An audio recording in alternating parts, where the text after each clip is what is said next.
or sales. Digital delivery helped ordering, as did other options. Chipotle saying it wants more drive-through lanes as well. The stock down a bit, but still has almost doubled this year. Stock number 2, Snap, reporting a smaller third quarter loss. Revenue soared 50%. Snapchat seeing better than expected growth in daily active users. However, well, shares are higher right now. Fourth quarter revenue disappointed, but the market didn't care and shares are up. P.S. Don't miss Julia Borsten's exclusive interview with Snap CEO Evan Spiegel. That is on Monday on Squawk on the Street. And stock number 3 is TI, Texas Instruments third quarter sales and forecast, both missing expectations. TI blaming trade tensions, saying customers are simply being cautious and they are pulling back. TI shares, ouch, down nearly 10% in the pre-market.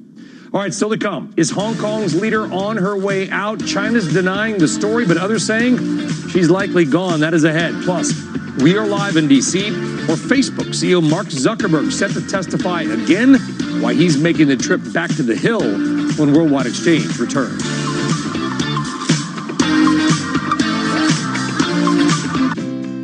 Got to tell you about our beautiful city break in Bath. Midweek is the perfect time to beat the crowds. Just an hour and a half by train from London. It was so relaxing. We headed straight for Bath Christmas Market. Oh, I can still smell the roasted chestnuts and mulled wine from the chalets. Next, we donned our skates for Bath on Ice. I'm a natural. Didn't have to hold on to anything or anyone. There's so much to do in Bath. I'm already planning my next trip. Discover the magic of Bath this Christmas. Plan ahead at visitbath.co.uk/Christmas. Whatever job you're searching for, you can find it on LinkedIn. First jobs, flexible jobs, work from home on a Friday jobs, advertising jobs, accounting jobs, HR, PR, even ER jobs, Soho jobs, Shoreditch jobs. Keep me away from the central line jobs. Banking jobs, building jobs, never ever boring jobs. Small jobs, big jobs, lunch in Borough Market jobs, or even voiceover jobs, which is how I ended up recording this ad. Search millions of jobs on LinkedIn and find one meant for you. Time is money. Or so money says. Well, money. I know you like to dictate every hour of every day, add to my to-do list and throw the odd spanner in the works. But not anymore. This is my business, and I run it on my watch. I'm in control now, money. And times are changing. Save time with instant business invoicing, now on the Barclays app. Search Barclays Business and make money work for you. Must have a Barclays business account. T's and C's apply. Get ready for Brexit on the 31st of October. Find out what you need to do to prepare at gov.uk/Brexit. You're a small business owner and there's nothing small about what you do. That's why Dell Small Business Technology Advisors give you trusted advice and tailored tech solutions, like computers with Intel Core processors, servers, storage and networking, plus industry-leading monitors and software. No matter your technology needs, Dell is here to help your small business do big things. Call 0800 085 4878 to speak with an advisor today. That's 0800 085 4878. London, switch to Vodafone, the UK's best mobile network, and be unlimited, because the best phones deserve the best network and our new unlimited data plans. The future is exciting. Ready? Vodafone. Max download speeds apply to unlimited data. Best network as voted by readers of trusted reviews. Terms at vodafone.co.uk/unlimited. All right, welcome back. 5:23 in the morning here, 5:23 p.m. As you can see, the sun is setting on Hong Kong. And here's your question. Have the protests in that city cost its leader her job? Reports out that China will replace Carrie Lam as CEO of the Hong Kong region. China's foreign ministry denying that report. In fact, the spokeswoman for the ministry calling the report by the Financial Times on Beijing's plans for Carrie Lam a, quote, political rumor with ulterior motives. The FT said that China was planning to replace Lam with an interim leader. Now, in the meantime, Hong Kong government officials have officially announced they are withdrawing the controversial extradition bill that initially sparked months of protest there. That move comes after Carrie Lam announced plans to withdraw the bill formally last month. All right, still to come. Will Boeing's quarter be grounded because of the 737 MAX's problems? A big preview of that troubled company ahead. But first, as we head to break, today's big number, 9,475. That is how many flights American Airlines had to cancel in the third quarter because of the grounding of the 737 MAX. We're back after this.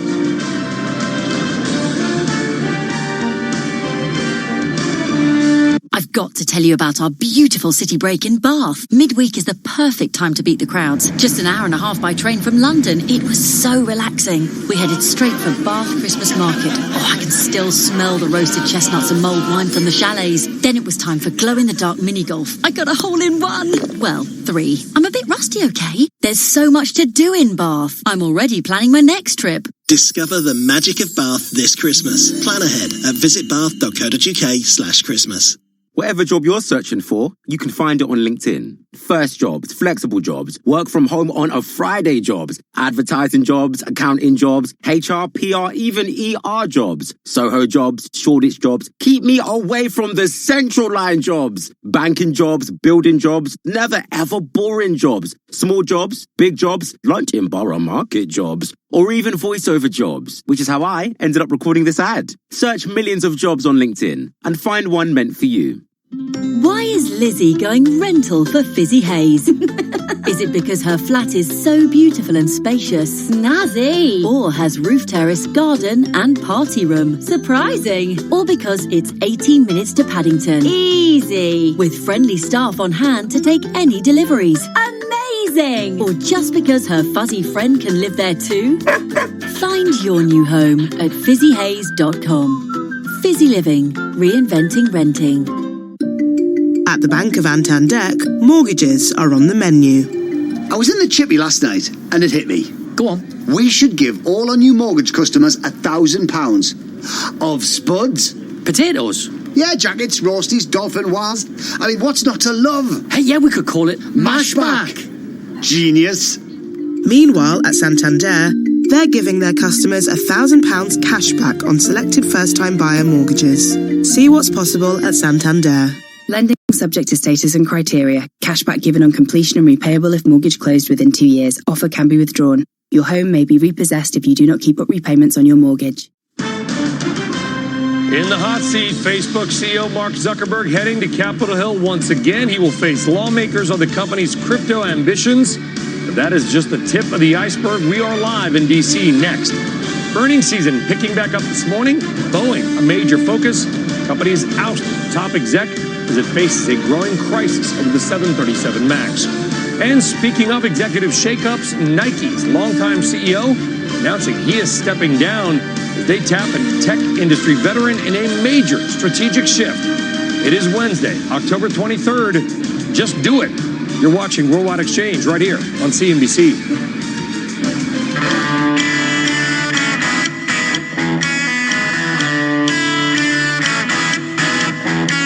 Welcome back and good morning. 5:27 here on a Wednesday. Thanks very much for joining us, everybody. I am Brian Sullivan. Hope you're having a great start to your day or an end to your day if you're in, I don't know, Singapore or Colombo, Sri Lanka.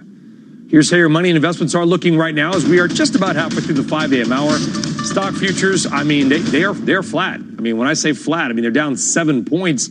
That could certainly turn. There is a flurry of earnings out today, tomorrow, Thursday, Friday.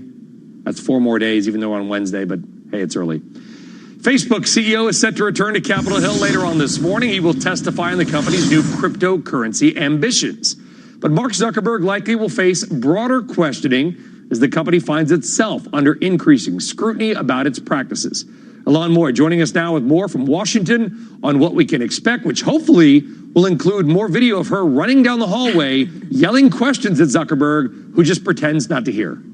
Well, I am sure that we will see him multiple times today before and after the hearing. And his appearance is actually the culmination of a full-out charm offensive here in Washington. As you mentioned, I did see him yesterday afternoon. He was working the hallways of Capitol Hill, and he met with at least one congressman who will be questioning him today. That's Democratic Representative Emanuel Cleaver. Now, he told me that Zuckerberg during their meeting was thoughtful and receptive, and he said that attitude could serve him well today. Now, technically, the focus of this hearing is on Libra. Remember, Maxine Waters, who is the chairwoman of the House Financial Services Committee, where Zuckerberg will be testifying, she's called for a moratorium on Libra until lawmakers have all of their questions resolved. Now, in his prepared testimony, Zuckerberg promised not to move forward with the cryptocurrency anywhere in the world until it has the blessing of U.S. regulators. He also acknowledged that he may not be the ideal messenger for the cryptocurrency right now. Meanwhile, he did defend the initiative, arguing that a simple, secure, and stable way to transfer money is empowering.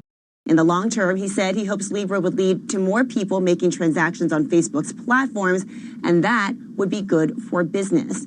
Now, some of the other issues that he touches on in his written statement include declaring monetary policy the sole province of central banks. He said Libra will not compete with sovereign currencies. He also warned that China is moving quickly to launch similar ideas and argued that Libra could extend America's financial leadership around the world. His statement, Brian, is 7 pages long, but his testimony today will fill a lot more than that. Back over to you. Wait, his statement is 7 pages long? Just the written statement is 7 pages long. So now, we're going to do a shortened version. Our producers are, waking up and they're like, what's going to happen in the show? They're going to have a long period where he's going to be talking, just reading from a script. And so we can expect a lot of Zuck today. We can expect a lot of Zuck today. There are 59 members on the House Financial Services Committee. Each of them gets 5 minutes to question him. So you're looking at roughly 300 minutes of questioning, 5 hours in the hot seat. And that's not including breaks, this sort of chit-chat that they do between questioning. So it is going to be a very, very long day for Mark Zuckerberg and for us. Yes, it will. But hopefully, listen, these questions / statements from the, representatives, some of them, so the internet, what is it? Kind of thing. Yeah, well, I think they're hopefully will go a little bit deeper. I mean, this is not their first hearing on Libra. Certainly, they've had Zuckerberg before the committee or before the Congress previously, so they sort of know a little bit of what to expect to him. I expect that they will broaden the conversation beyond Libra and talk about things like the potential for election interference, political advertising, conservative bias on the platform, and housing. Remember, this is House Financial Services. That's really important to Maxine Waters. I expect him to get questions on that as well. All right, it's going to be a long day for you, Ilan, but we appreciate that you're here for us this morning. As always, have a great day, Ilan. Thank you. You too. All right, for more now on this, we are joined by Jimmy Pethokoukis, Senior Policy Analyst at AEI, a CNBC contributor. And I was reading a story this morning, I think it's from Bloomberg or somebody, Jimmy, that Facebook's spending on lobbyists has gone up by 70% over the past year. Is Facebook's Charm Initiative going to work with the representatives on Capitol Hill? Well, listen, it's a big push. Mark Zuckerberg may be sort of the most distrusted, disliked CEO. I was trying to think earlier, since when? Maybe Angelo Mozilo during the financial crisis, Jeff Skilling. Some of the older watchers may remember Chainsaw L. Dunlap from the 1980s. Sunbeam. Wow. Yeah. So he's not a beloved CEO. So you think he's hated that? You think Zuckerberg? Now listen, Zuckerberg's an odd guy, right? He's kind of nothing robotic. Wrong, committed no You crimes. think he's hated that much? I think he's a deeply distrusted CEO. I think by the average person in America, maybe not. In Washington, D.C., on both sides of the aisle, I think they just don't trust Mark Zuckerberg. Now, has he maybe made some progress recently? I know Republicans liked what he had to say about free speech. They're really worried about suppression of conservative beliefs across social media. So maybe he's making some progress there, but he has a long way to go. Where does he go? I mean, you say a long way to go. What's the end game here? Just basically try to protect. I mean, nobody's talking about breaking up Facebook, are they? Not like an Amazon or a Google. Well, yeah. I mean, they kind of are. Elizabeth Warren. What do you separate Instagram and WhatsApp, I guess? Yeah, I mean, how do you... That's it. Elizabeth Warren wants to do just that, and there's a lot of other Democrats who like to do just that.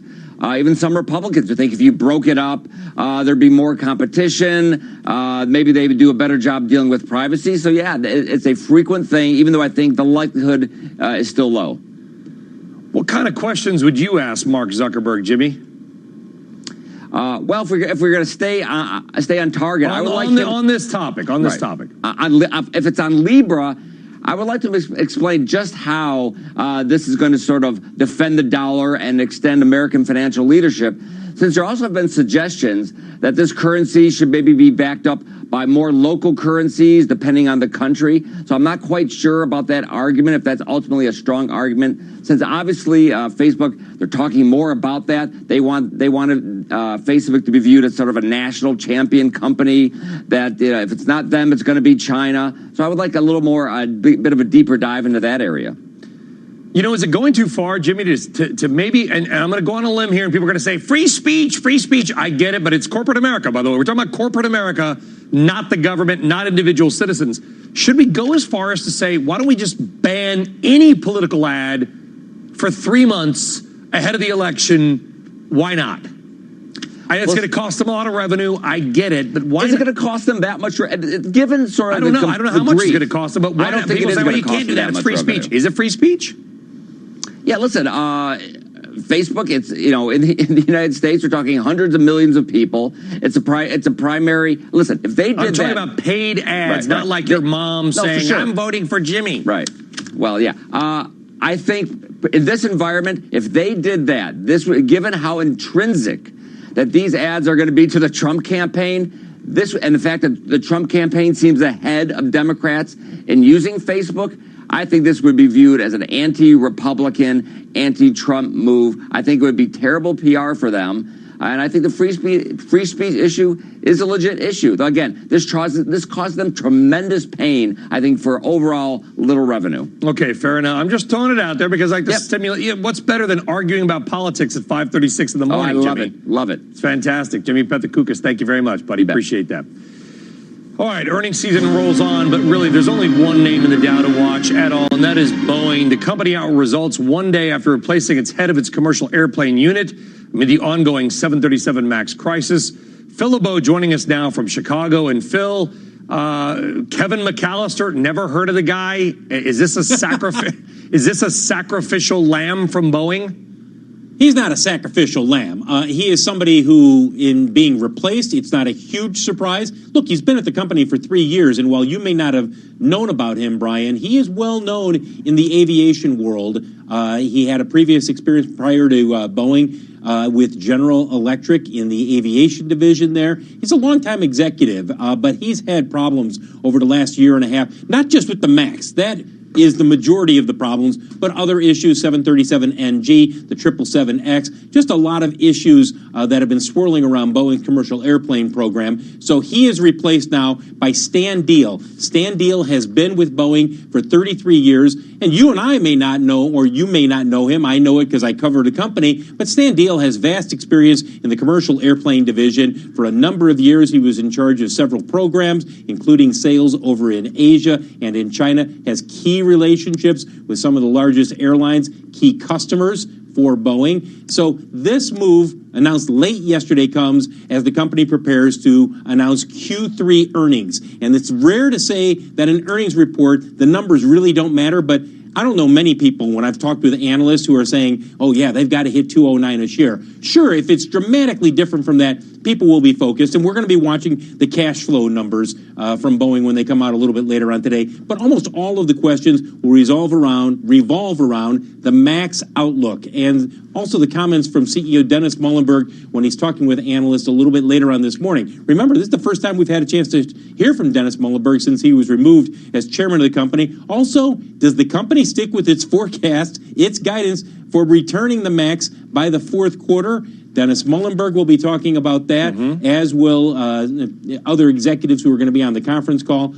Guys, the numbers come out at 7:30 this morning. And again, it's all about the MAX and what they have to say about getting it back in service in the fourth quarter. What is the current status of the production line, Phil? Are they still making? It's 42 a month. They're still making 42 per month. They're still making this plane. Where are they going? And they're parking them around the country. A number of them parked down at Kelly Airfield, down in San Antonio, Moses Lake, which is a little bit to the east of Seattle. They've got many of them parked around the plant in Renton. But that's an issue in itself. And the question becomes, do you drop down that production level any lower? Because if you do, then you're likely looking at furloughs of employees there. What does it mean for your suppliers? And remember, Brian, they have said all along they expect to ramp up production in 2020. So if you drop down production any further, it's going to make it much tougher for not only Boeing, but the supply chain to ramp up production. But it sounds like, Phil, that's the thing to watch. I mean, if Boeing says, oh, absolutely, we're going to slow or stop production, that's the proverbial next shoe. Yes.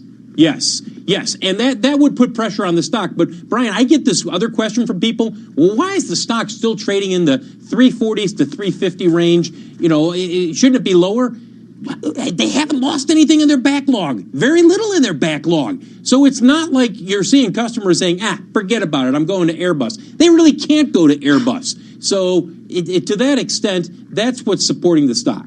All right, Phil LeBeau, I know you got a big day ahead. We appreciate you joining us on Worldwide Exchange, buddy. Thank you very much. You bet. All right, another stock to watch this morning. The earnings parade rolling on is Caterpillar. The stock underperforming the broader market so far this year. Of course, this U.S.-China trade war thing kind of hanging over the industrials. More than 22% of CAT's revenue stems from the Asia-Pacific region generally. Joining us on the CNBC Newsline is Langenberg, founder and director of research, Brian Langenberg. Brian, how much are you expecting the China issue to weigh on CAT, if at all? Well, it's a piece of it. So that 22% that's Asia-Pac, just about half of that, or 10% of sales, is China. Might be slightly higher, but not much more. That's one aspect. But the second part is energy. In the last several months, we've seen some pullback in capital spending and activity within the United States in oil and gas as the industry is focusing a little bit less on production growth and more on profitability. So those are two things I expect to continue when they report this morning. China softness, and B, a little bit less activity in energy. Okay, what is the key thing to focus on then? Is it China? Is it energy? What's the one number, Brian, you're going to pay the most attention to? It's going to be both. They're two pieces of similar importance. Now, do you think that the slowdown recently in rig counts, all the new drilling rigs, we're starting to see production in the Permian kind of taper off? Is that going to be another overhang for Caterpillar? Well, again, with energy, it's not so much about the production tapering off. I mean, as rig counts start to come down, the first thing you do is you're taking off older rigs that have, in places that become less profitable as that part of the field matures. But that's going to be an ongoing trend because there's a lot of capital that went into the industry, got through the big downturn in oil price in 2014, 2015. The activity had re-ramped back up, and now the industry is kind of said in the last few months, let's focus on profitability. You saw, it was a quarter ago, but where Halliburton had decided to cut 9% of their U.S. workforce. Yeah. So that trend's just going to continue, and that's why you've seen Caterpillar stuck in a trading range all year, which has given good trading opportunities. But in terms of upside, we haven't seen it. Okay, bottom line, Brian, quickly, do we buy, sell, or hold CAT? You sell it. Sell it? Just dump it. Get rid of it. The old CAT tractor. Gone. I would say this, for this price now, 133, there's no reason to be long the stock. You get another drop down to 115, 120. I mean, you can trade it, but in terms of buy and hold, I wouldn't do it. And I'd be a seller here, not a buyer. All right, I like the straight talk. Brian Langenberg. Brian, it's a real pleasure. Langenberg & Company. Thank you. Thank you. All right, coming up, if there wasn't enough, two more stocks you need to watch as they feel the pain of the president's continued trade war. Plus, you got an extra $112,000 lying around? Oh, we've got a holiday gift for you. You got to hear about this one. This could just be the market peak. Stick around. There's golf. Get ready for Brexit on the 31st of October. If you buy items from EU suppliers or sell to EU customers, there'll be new requirements affecting businesses of all sizes. You'll need an EORI trader number and know how to make a customs declaration. You'll also need to make sure you have the right supporting documents for the goods you buy and sell. Find out more about how to prepare. Follow the step-by-step guide at gov.uk/Brexit-traders. Time is money. Or so money says. Well, money. I know you like to dictate every hour of every day, add to my to-do list and throw the odd spanner in the works. But not anymore. This is my business, and I run it on my watch. I'm in control now, money, and times are changing. Save time with instant business invoicing, now on the Barclays app. Search Barclays Business and make money work for you. Must have a Barclays business account. T's and C's apply. London, switch to Vodafone, the UK's best mobile network, and be unlimited, because the best phones deserve the best network and our new unlimited data plans. The future is exciting. Ready? Vodafone. Max download speeds apply to unlimited data. Best network as voted by readers of trusted reviews. Terms at vodafone.co.uk/unlimited. You're 169 in the queue. I proposed on the 169. She got offered the next stop. You're my 169th greatest lover. The number 169 never screamed going places until now. Get the Toyota Aygo X-Play for only £169 deposit, then £169 a month with 0% APR representative. Just go. Aygo. 0% APR representative on new sales of Aygo X-Play over 48 months. £169 per month. Customer deposit of £169 when proposed and approved via Access Toyota by 31st of October 2019. £3,487 and 50p optional final payment. Subject to status to over 18s. Indemnities may be required. Conditions apply. Toyota Financial Services. All right, welcome back. It is time now for our favorite segment of the day, Stocks on the Move. I stole your thunder, Rahel. I was confused there. Yeah, we're supposed to do trending there, but we're going to do a story on dishwashers instead. Whirlpool third quarter revenue missed forecast, hurt by lower sales. When you sell fewer things, it tends to hurt your sales. They raised prices twice this year to counter higher tariffs. Whirlpool stock is down 5%. They said they're not going to raise prices anymore on anything so far this year. Shares of Six Flags are down. Third quarter earnings and revenue were below estimates. Attendance at its theme parks rose. Spending did fall, though, as did revenue from sponsorships. And iRobots third quarter results beat forecast. They're the maker of that Roomba robot vacuum cleaner. You know, scares your cats, drives, zzz, sucks up. Right. They're down 18%. They lowered their holiday quarter guidance, citing what else? Tariffs on apparently robotic vacuum cleaners, which, given that's their main and only product, really, would hurt. All right. We showed you shares of Snap before, and they were down on weak guidance. Well, the stock has turned around now and is now positive. There's an upgrade on Snapchat crossing moments ago. JP Morgan Chase raising their rating on Snap to overweight from neutral and raising the target to $20. The analyst citing valuation and the company's third quarter results. Snap, which fell after their results last night, now up 4.5%. Stock's at $14.60. So $20 is what? $5.40 of upside. I'd give you the percent, but it's too early to do the math in my head. Let's find out what else you're going to be talking about today. The aforementioned Rahel Solomon is here now with the Advent calendar for the 1%. Wait, but really quickly, is trending still your favorite? How tall you are. Oh, well, I'm not 6'8", like some of us. How's that? You're in rare form today, and I like it. Luxury retailer Tiffany is releasing an Advent calendar, and it can be all yours for just $112,000. The calendar comes in the form of a 4-foot-tall display designed as a replica of the company's Fifth Avenue flagship store. Now, gifts inside range from a harmonica made of sterling silver to diamond, platinum, and gold jewelry pieces. The calendar comes as part of Tiffany's holiday collection, which also includes products like a Tiffany blue motorcycle and an 11-day Kenyan safari. Only 4 of the calendars will be made available for sale. Well, There's I'm only out 4 of of them. running. Yeah, Oh, they'll sell out in like 2 seconds. They're probably already sold out. At $112,000, perhaps. There's I'm 4 sure people in America or the world that will buy those calendars at $112. This is true. Okay. Quite a few people can afford it. Astrology is What's already your sign? used. I'm a Libra. You're a I just had a Libra. birthday. You're a Facebook currency? No, funny. No, but I just had a birthday. That's why I was in Asia. Happy birthday. Thanks. What's your sign? Cancer. Cancer. Okay, so I'm homey, like, you know, I don't like nesting. I don't know, apparently. okay, we gotta ask Hannah Grogan about this, our colleague, because she knows all things astrology. Really? Yeah. Okay, so astrology is already used to pick romantic relationships for some people, and now one app wants to use your sign to pick stocks. So Bull and Moon is asking users to insert their name, date of birth, and investing experience, and then it pops out personalized stock options. Now, critics warn you may not want to take this app too seriously because, for one, the app doesn't take into account your time of birth, which, of course, some argue is a crucial part of an astrological chart. I don't know. Is that true? What time of day you were born? This is what people like Hannah Grogan tell me. Yes. Okay. We talk about signs a lot. Somebody get Hannah Grogan on the phone? She's in London, but Hannah, we're thinking about They don't you. have phones there? Well, I mean, I don't know. I guess she is awake at this time. London's a modern city filled with wonderful people. Yes. I've heard about it.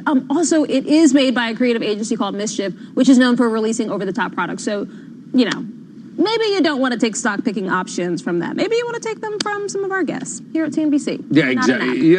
Yeah, exactly. And what else are we doing? The Chinese zodiac? You're the rat? No, that's way too complicated. That's a whole different. Then you factor that in. There's a whole lot of stuff here. But you know what I've heard? Are we supposed to get along? Libras and Cancers get along very well at work. I knew it.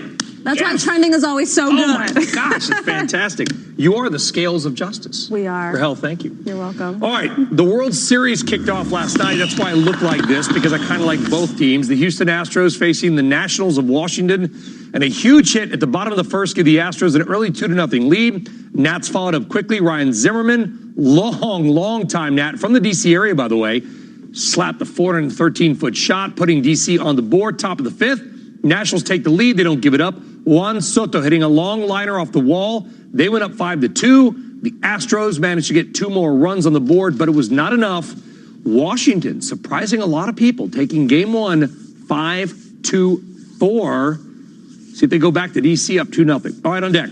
Charles Schwab's Kathy Jones is here. She'll help you break down the moves that you need to make with your money ahead. Plus, the losses over Ken Fisher's lewd comments continue to mount.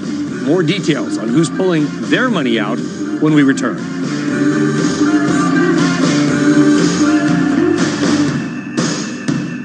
So it's not fair. Self-service checkouts. Let's forget the fact you're now working on a supermarket checkout. As soon as you put anything past the scanner and placed it down on that bagging area, you literally just nudge. Literally, a blueberry falls out the bag. And it's going, thanks to getting assistance. You need assistance. And now you've got to wait there for hours because everyone else is moving things. It's just not fair. If you want fair, you want fibre broadband from TalkTalk. Search TalkTalk Fibre. Fairer broadband for everyone. Teaching shapes lives. If you're thinking of becoming a teacher, our expert teaching advisors can give you the level of support you need to get one step closer to the classroom. Teaching. Every lesson shapes a life.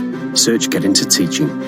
Advisor support subject to eligibility. You're 169 in the queue. I proposed on the 169. She got off for the next stop. Oh, you're my 169th greatest lover.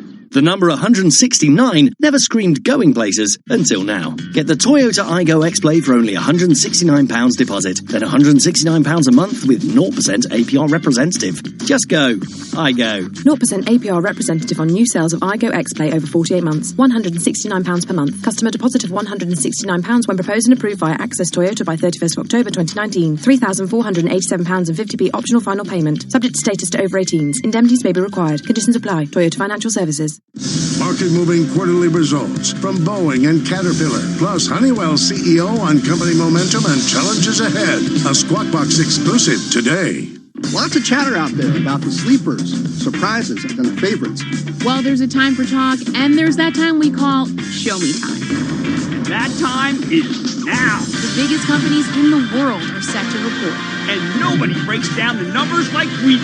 Who's up? Who's down? Who outperformed predictions and met expectations. We don't just deliver the what. We explain the why. It's about performance. And opportunity.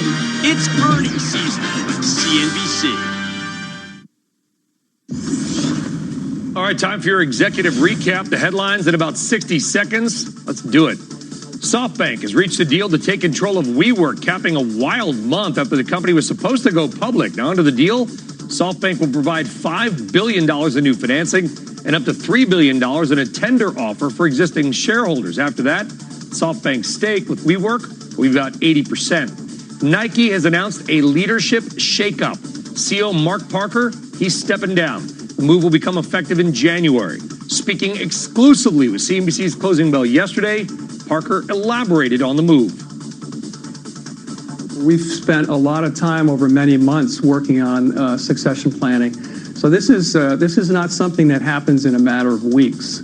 So it's really unrelated to Oregon Project or any other issues. This is really about me and the board really wanting to make build on the momentum that we've got, add the horsepower, accelerate against our strategy, and do it while I'm here and really in a position to lean in and make this as successful as possible.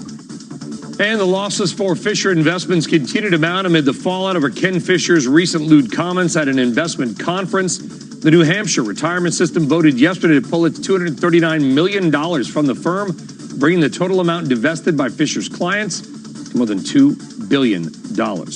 All right, let's talk now about the investor's dilemma around bonds. That's what Kathy Jones tells us anyway. She is chief fixed income strategist at Charles Schwab. And Kathy, good morning, by the way, what is the primary dilemma that bond investors are facing right now? Well, it's been a great year in fixed income, but an awful lot of people have been on the sidelines. And now that prices are up and yields are down, they don't know what to do. They're afraid to get into the market. They've sort of missed the move. On the other hand, they need the income and they need the balance in the portfolio. So they're kind of stuck trying to figure out which way to go. Are you worried that the yields between junk and super junk, lowest credit rated companies out there, are narrowing so much? People are getting seemingly desperate for yield, Kathy. Yeah, we've seen a lot of that spread compress in the bond market. Now, recently, there's been a little bit of widening. So we're seeing like the triple Cs and the really low-rated junk underperforming the higher-rated junk, if I can put it that way. But generally speaking, yields that you get in the lowest quality bonds are still pretty low relative to Treasuries. So it doesn't give you a great entry point here. And we're actually suggesting an underweight to high-yield bonds because of it. So what do we do? Is there any place now that can give you a little bit of income with relative safety, or do you have to go deep down that credit line and just take a flyer? Now, we would not suggest just taking a flyer. So I think the way to approach it is to really average into the market. So bond ladders are a good way to do that. Stick with the investment grade area of the market, and even the upper tiers of investment grade, not all in triple Bs, and have some treasuries and have some municipal bonds. Actually, the municipal bond market valuations have improved somewhat. So particularly if you're going longer out on the curve, the valuations there are more attractive in some cases after taxes than they are for treasuries. Yeah, so it's kind of an amazing situation right now. How does it end, Kathy? 14 trillion or whatever the number is in negative yielding debt around the world. Our 10-year at 1.8. How does this play out over the next few years? Well, we think we're still in the lower for longer world, although rates have some room to move up. Maybe 10-year yields back above 2% at some stage of the game, maybe 2.5% at sort of a stretch level. But it's still a slow growth, low inflation world. You still have central banks very actively holding down short-term rates and to some extent long-term rates. And we don't see that changing anytime soon. The economy is slowed to probably a 2% growth rate, which is where it's going to be for a while in our view. So we're not seeing a huge change in the trend in interest rates anytime soon. Does the Fed cut rates again, Kathy? We think so. We think they'll cut again at this upcoming meeting. They hinted at that. Clarita and Powell both gave some speeches at the end of last week that suggested another rate cut, and then they'll probably try to go on pause. I don't know if they'll be able to because of the deterioration in economic growth abroad is still pretty serious. By the way, I saw your tweet. Did you punish your daughter for her offensive ageist comments about the red couch? No, she's been forgiven. Okay. You tweeted out that you were going to buy a red couch, or your daughter suggested a red couch, and she said, well, how many couches are you going to buy for the rest of your life? And you're like, oh. Ouch. Yeah. Well, Did you get the red couch, Kathy? No red couch. No red couch. Played it safe, just like the bond market. Kathy Jones, Charles Schwab. Thank you very much, Kathy. Great stuff. Thank you. Time now for your morning RBI, and let's get random but interesting. And earlier we asked you a question. What city in America has the best fiber optic network according to Fast Company magazine? Well, you're probably thinking like some big tech center, San Francisco, Mountain View, Boston, New York. Nah, you'd be wrong. According to Fast Company, the city with the best network isn't actually a city at all. It's a town. Ammon, Idaho. Sorry, Idaho. Population 16,000. Small, but punches above its weight in technology. One reason, they built the network themselves. Residents can choose to opt into or not that network. If they do, it's either $3,200 for life or $20 a month for 20 years. But then you own it. Think about that. You own your own super fast internet connection forever. Kind of a big time idea from small town Idaho. You go, Ammon. That's it for Worldwide Exchange this morning. I'm off tomorrow. I'll see you Friday. Squawk Box begins right now. Too bad. I love when Brian's on. Good morning. It's official. WeWork has chosen its lifeline. We'll run through the SoftBank rescue package, the ousted CEO's big payday. It's really nice. And what it means for other startups looking for backers. Mark Zuckerberg back on Capitol Hill, this time over Facebook's controversial Libra digital currency. We'll take you live to Washington. Plus, we have a roundup of stocks that are plummeting on earnings news this morning. It's been going the other way for a while now. Today, there are some losers. We're going to get you ready for today's big reports from Boeing, Caterpillar, Eli Lilly, and more. It's Wednesday, October 23rd, 2019, and Squawk Box begins right now.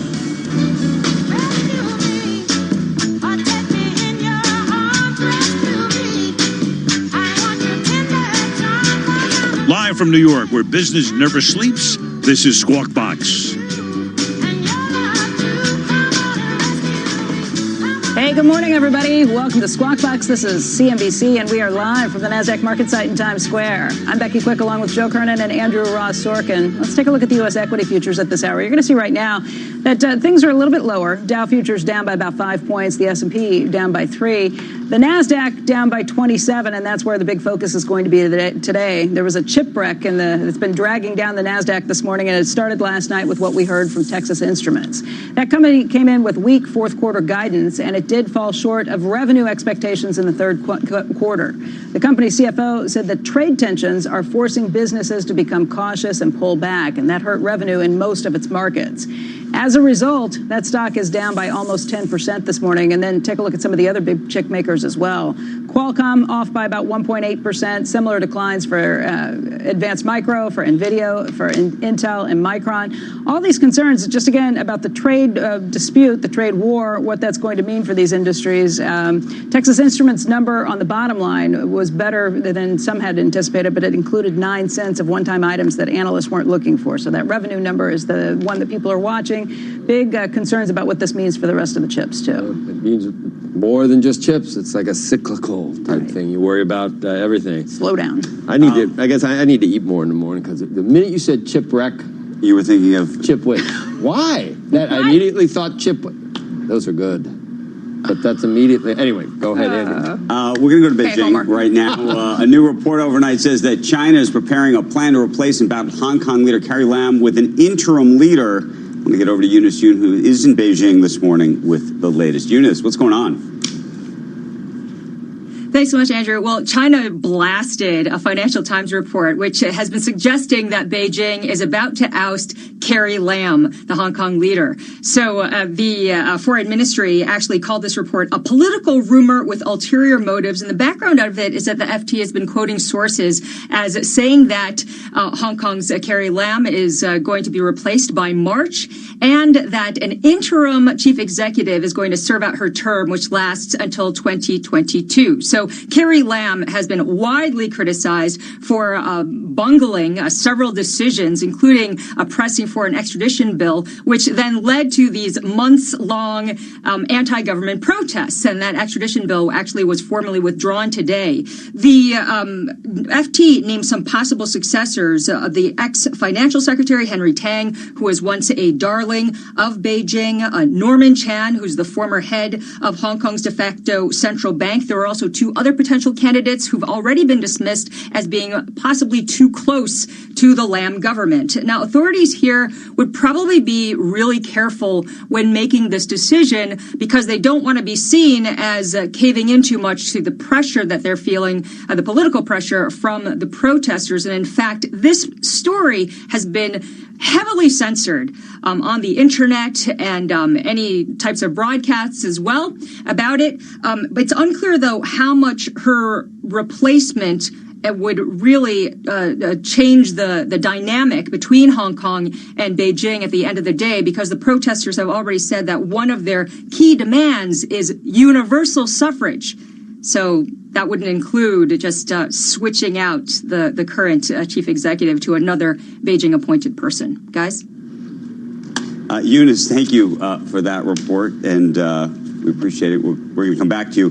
I imagine, if not today, I'm sure we'll be seeing a lot more of you tomorrow. But we want to talk a little bit about some big corporate news because it's now official. SoftBank has struck that deal to take control of WeWork, ending days of talks. SoftBank will provide up to $5 billion in new funding and $3 billion in a tender offer directly to shareholders. Will also speed up the payment of an existing commitment of $1.5 billion in financing. SoftBank will now have about an 80% stake in WeWork.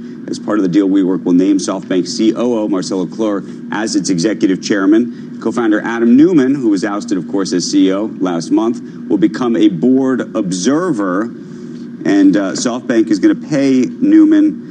Well, I'll go through the math for everybody here, but he's effectively going to get a $185 million consulting fee arrangement, which also includes a non-compete, which may seem ironic to people who say, well, who's he going to compete against? Wouldn't you want to let him compete with your competitors so that he could drive them down too? A non-poaching agreement. They will have access to Adam for about 4 years as part of this arrangement. It's not, by the way, $185 million each year for 4 years. It's a one-time payment. Oh. And part of that was a view that when SoftBank was part of the group that was part of the Uber situation after, if you remember, Travis Kalanick was ousted, there was a view that they would have actually preferred to have better and more access to Travis. He knows where the bodies are buried. He knows what was going on with the business, to have actually connected him more to Derek Khosrowshahi. And that's something that clearly is a regret within the SoftBank world. So they feel like they treated Travis badly, and as a result, I don't think it's about having a good transition. No. I don't think it was about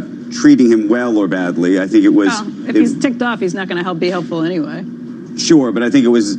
We would like to contractually be able to call you at any time we want and ask for what's going on. But if he's ticked off, he's not going to tell you valuable information anyway. That may be one view of it.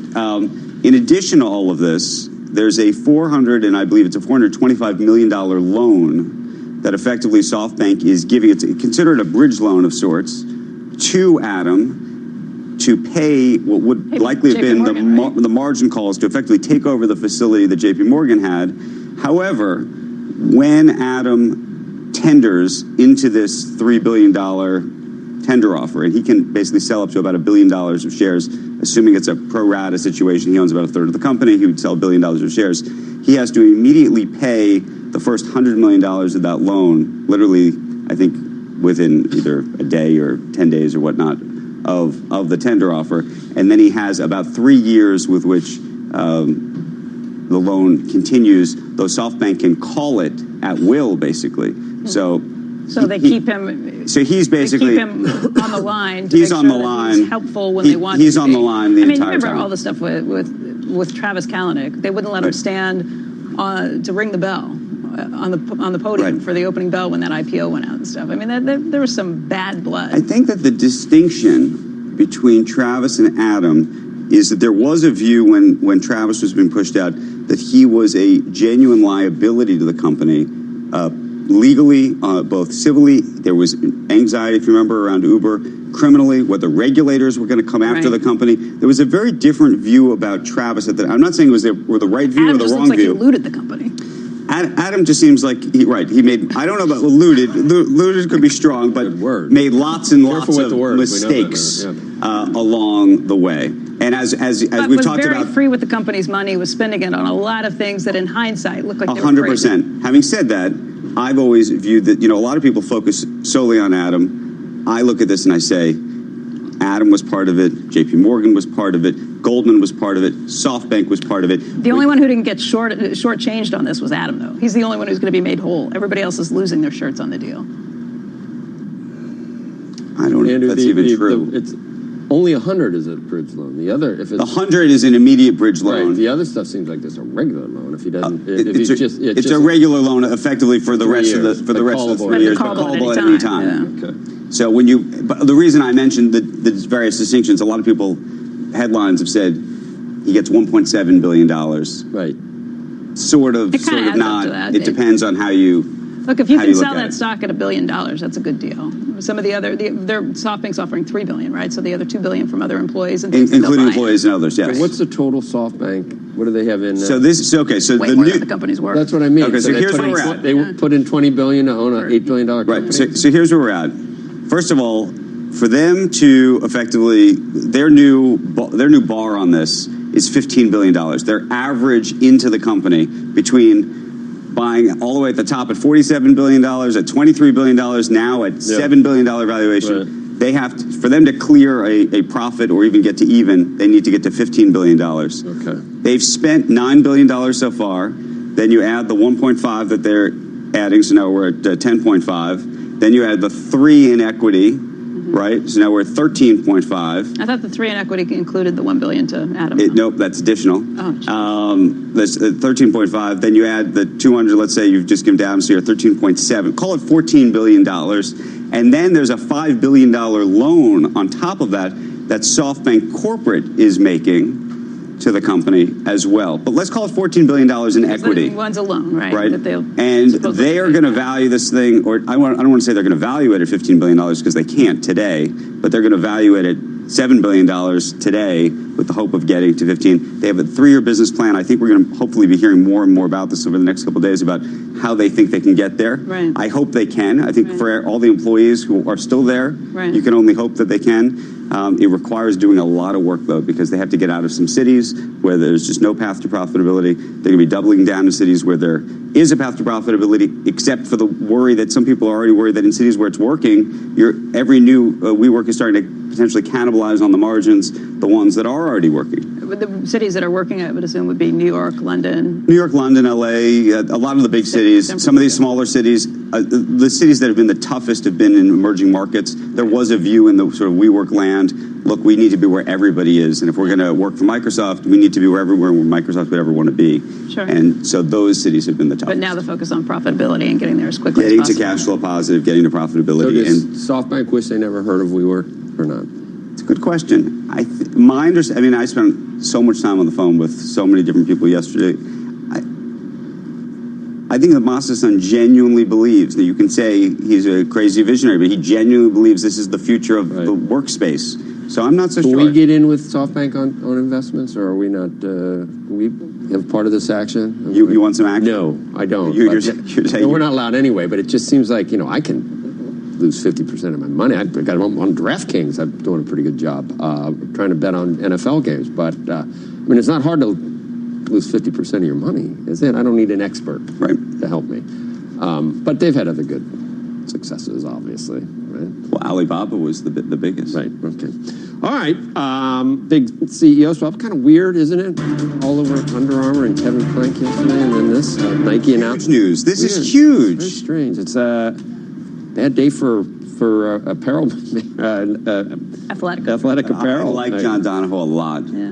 I really do. I think this is so great. Nike, I'm excited for him. Excellent. Announcing that its longtime CEO is stepping down. He's going to be replaced by the CEO of ServiceNow. The athletic apparel giant says Mark Parker is officially exiting in January when John Donahoe was going to step into that role. Speaking exclusively of CNBC's Closing Bell yesterday, Parker elaborated on the move.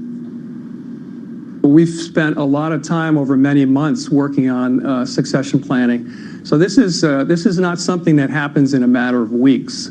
So it's really unrelated to Oregon Project or any other issues. This is really about me and the board really wanting to make build on the momentum that we've got, add the horsepower, accelerate against our strategy, and do it while I'm here and really in a position to lean in and make this as successful as possible. Donahoe, as you know, formerly served as eBay's CEO. He's going to stay on as CEO of ServiceNow through his transition, and he'll keep his seat on that company's board until his term ends next June. Shares of ServiceNow fell as much as 15% in after-hours trading before making a bit of a comeback. The company announced former SAP CEO Bill McDermott, who announced his exit from that company less than 2 weeks ago, would become its new CEO. Man, talk about musical chairs. Mark Parker's right, though. I mean, if you look at shares of Nike and what they've done, they have built momentum just in terms of how they've been able to really kind of put things together. Right. I'm surprised to see him leaving. John Donahoe's a great guy. But Nike really managed to pull things together and was outperforming in some areas with what they've seen. Hey, you're going out on top, right? Isn't that the way to think about it? Yeah. Yeah. Most people don't. Right. Where's Nike? I look at it in reference to where, it's up substantially from all the controversy. Right. Facebook CEO Mark Zuckerberg is set to appear before the House Financial Services Committee later today, about 18 months since his last grilling on Capitol Hill. The subject of the hearing is the social network's plans to launch Libra's digital currency. But lawmakers are also expected to question Zuckerberg about potential discrimination in Facebook's handling of ads related to housing and credit. Remember, Facebook is also facing backlash over its failure to protect users' privacy and with the way that it moderates political speech and ads on its site. There have been calls from politicians, including Democratic presidential candidates, to break up big tech companies like Facebook. A little later in the show, we're going to be talking to Facebook's former chief security officer, Alex Stamos. And then at 8:30, we'll be talking to the ranking Republican on the House committee that is holding the hearing, Congressman Patrick McHenry. That testimony is going to begin around 10 a.m. Eastern time today. Make sure you keep watching CNBC for full coverage. All right, coming up, we're going to get you ready for today's big earnings reports, including Boeing, Caterpillar, and Eli Lilly. Plus, a look at some big earnings movers that we've already seen the results, but they are moving in pre-market. Show you those, and Squawk Box comes right back.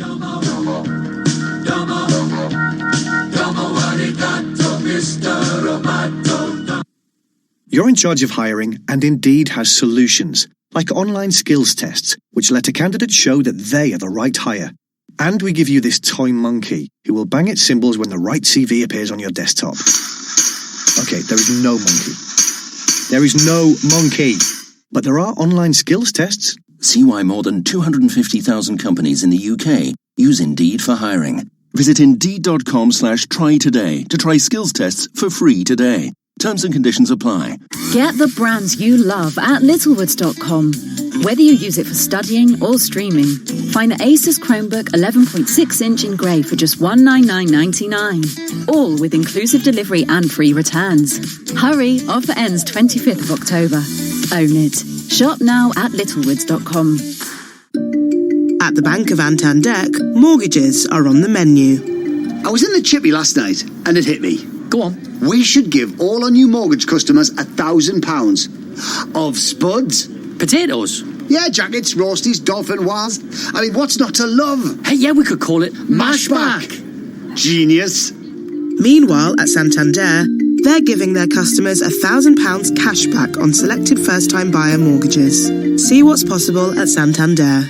Lending subject to status and criteria. Cashback given on completion and repayable if mortgage closed within 2 years. Offer can be withdrawn. Your home may be repossessed if you do not keep up repayments on your mortgage. If you're collecting your prescription, don't assume you can claim it for free.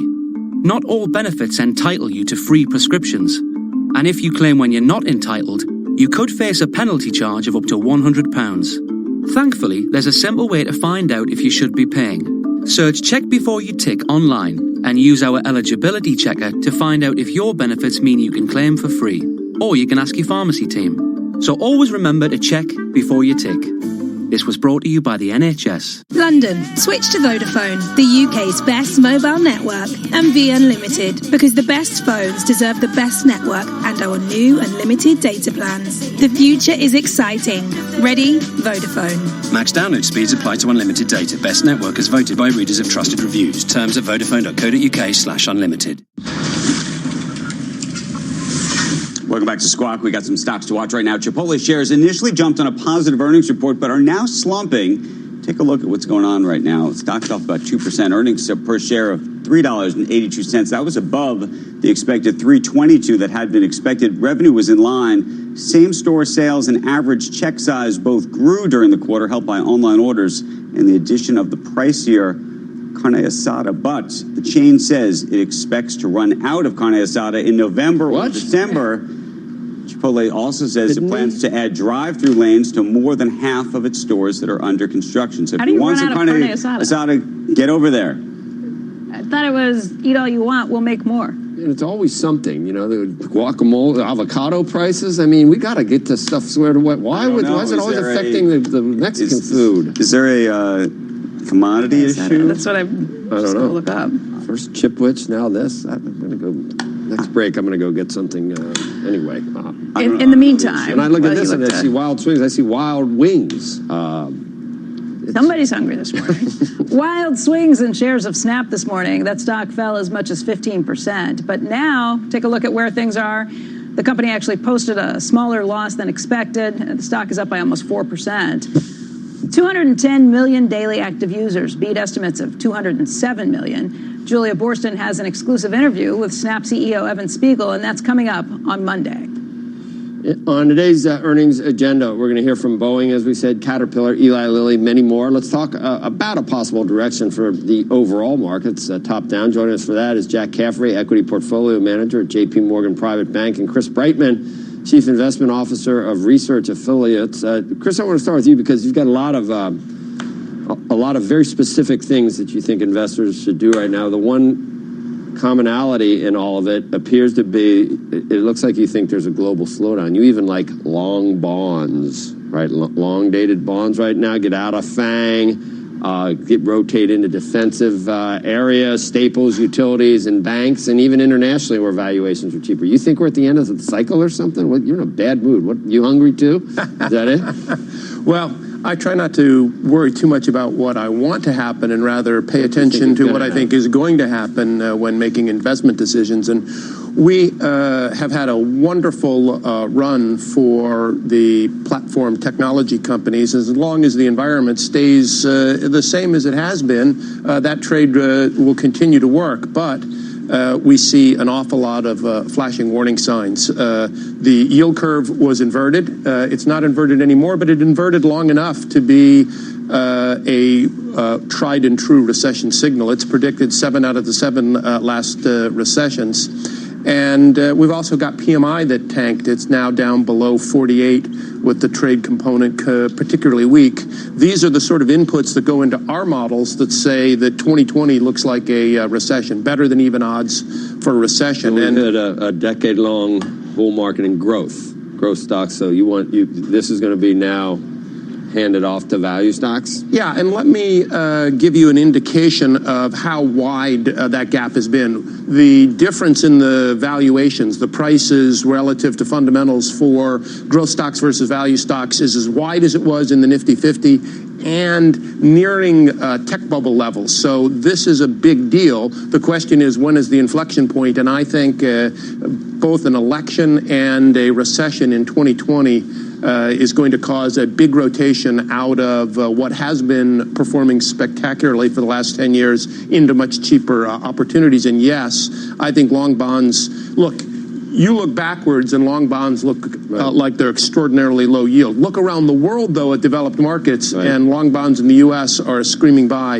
and that's what protects you in a downturn. Jack is scrambling there. He's like changing everything. I mean, have you totally shifted now based on listening to Chris, or you agree, or do you want to revise everything he told us?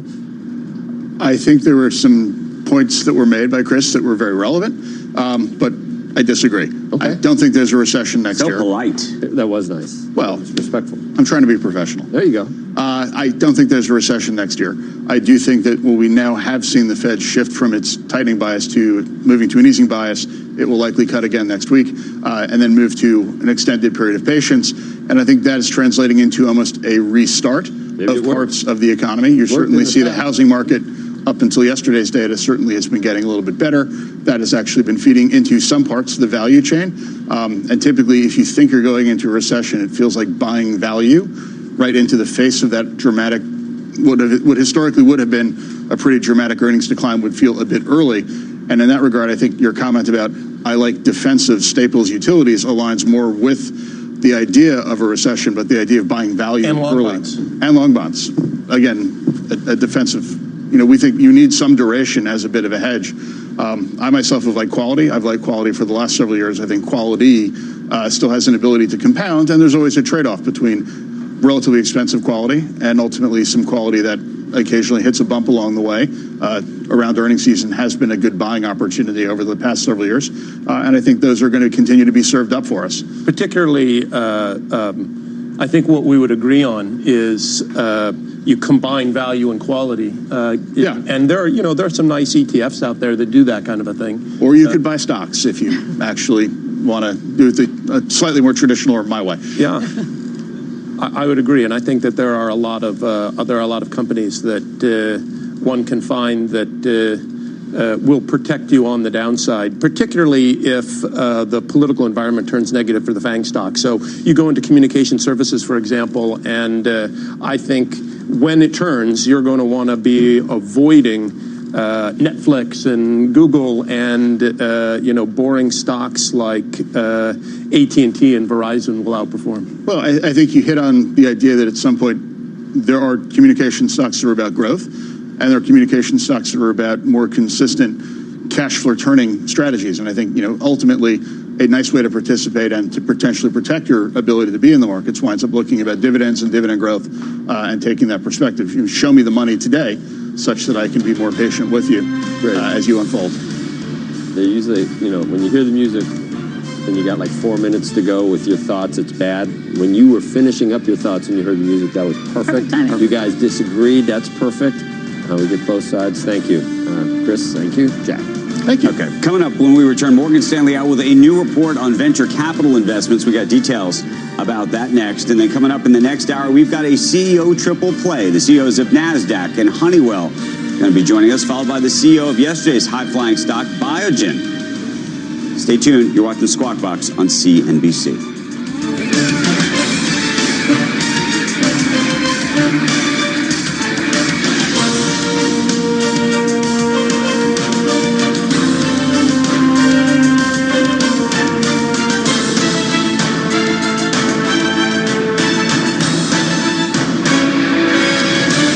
With traditional cotton sheets. I tell you what used to be fair, lunch. You used to walk past pubs and just see people laughing and merriment. What happened to those cheery days? I tell you what happened to them. It's been replaced by a pint glass sitting by a computer full of condiments, plastic cutlery, and a pair of chopsticks you use for fishing the noodles out your keyboard. It's just not fair.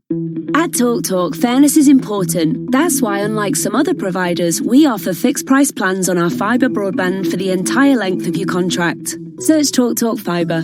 Fairer broadband for everyone. Time is money. Or so money says. Well, money. I know you like to dictate every hour of every day, add to my to-do list and throw the odd spanner in the works. But not anymore. This is my business, and I run it on my watch. I'm in control now, money. And times are changing. Save time with instant business invoicing, now on the Barclays app. Search Barclays Business and make money work for you. Must have a Barclays business account. T's and C's apply. Teaching shapes lives. If you're thinking of becoming a teacher, our expert teaching advisors can give you the level of support you need to get one step closer to the classroom. Teaching. Every lesson shapes a life. Search Get Into Teaching. Advisor support subject to eligibility. The nights have started to draw in. And at DFS, we know that can only mean one thing. Everyone will want to spend more time at home, getting nice and cozy. Ah, you can't beat it. That's why all our sofas are handmade to order, and many are guaranteed to be delivered in time for Christmas. So you can look forward to cozying up this winter, knowing your new sofa won't let you down. DFS. What can you get from Tesco for £1 each this Halloween? A pumpkin. More. A spooky pumpkin cup. More. Ghostly balloons. Spine-tingling spider webs. Ghoulish plates and napkins. More. Yes, it is scary what you can get for just £1 each this Halloween. Tesco. Every little helps. Available in selected larger stores. This autumn, as the nights draw in, beat the cold with Now TV. Curl up with the latest blockbusters, including Bohemian Rhapsody and Hotel Mumbai. Plus, with over 40 new movies added each month, from Aquaman to How to Train Your Dragon 3, Now TV's got you covered, wherever you feel like watching. Get cozy with the latest and best movies for just $11.99 a month. Search Now TV today. 18 plus month passes auto-renews unless cancelled. Terms apply.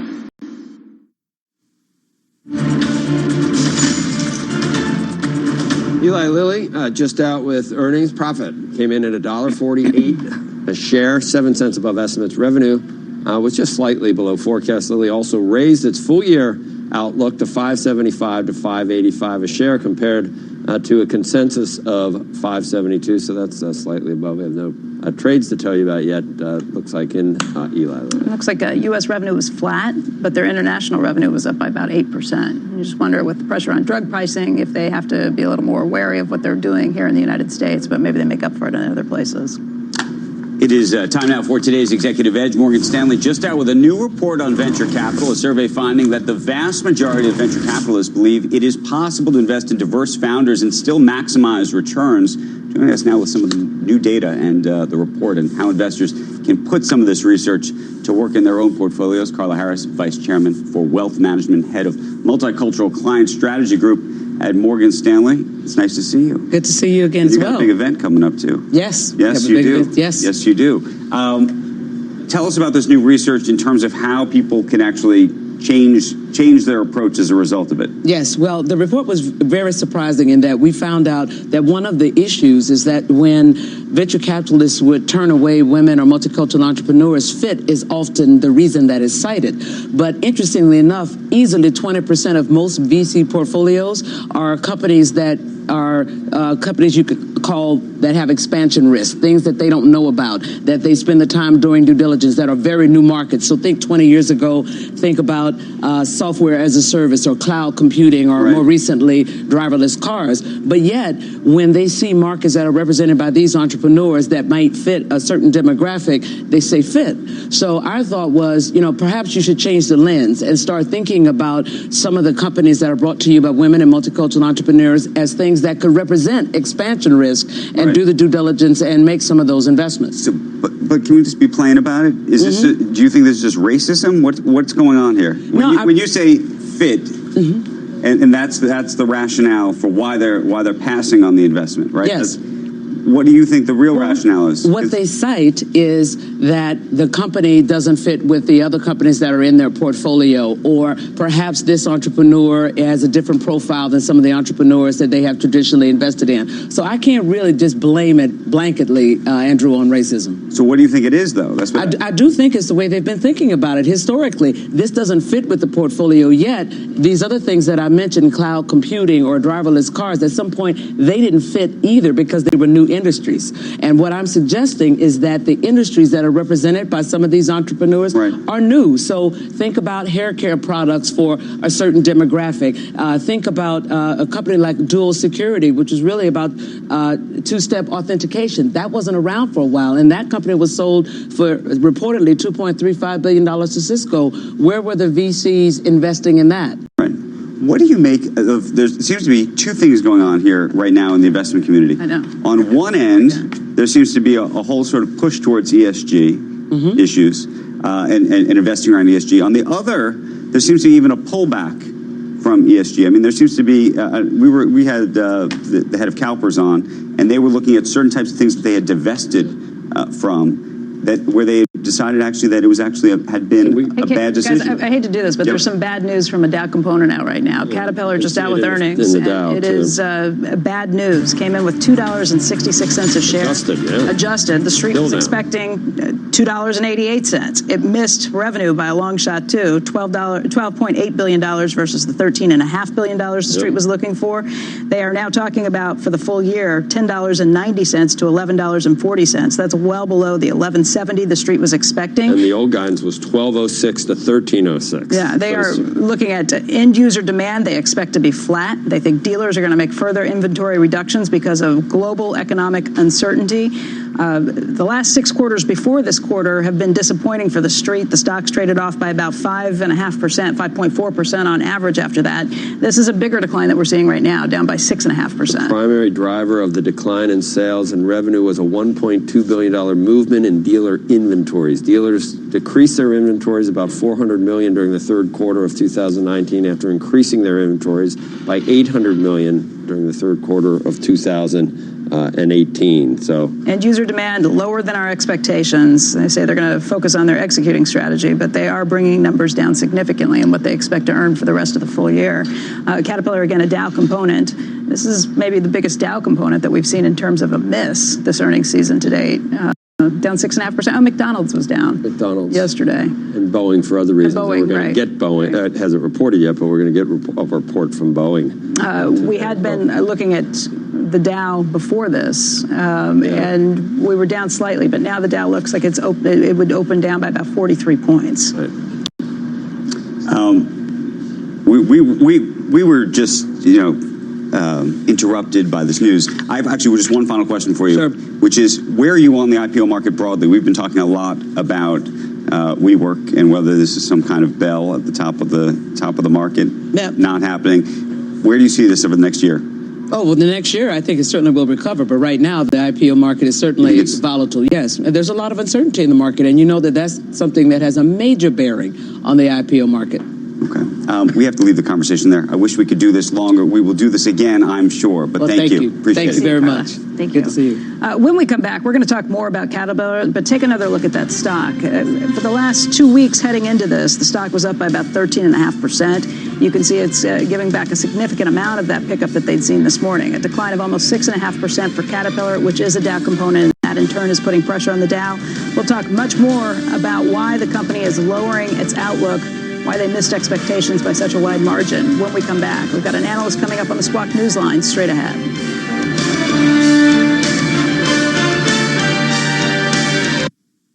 Executive Ed just... I spy with my little eye something beginning with P.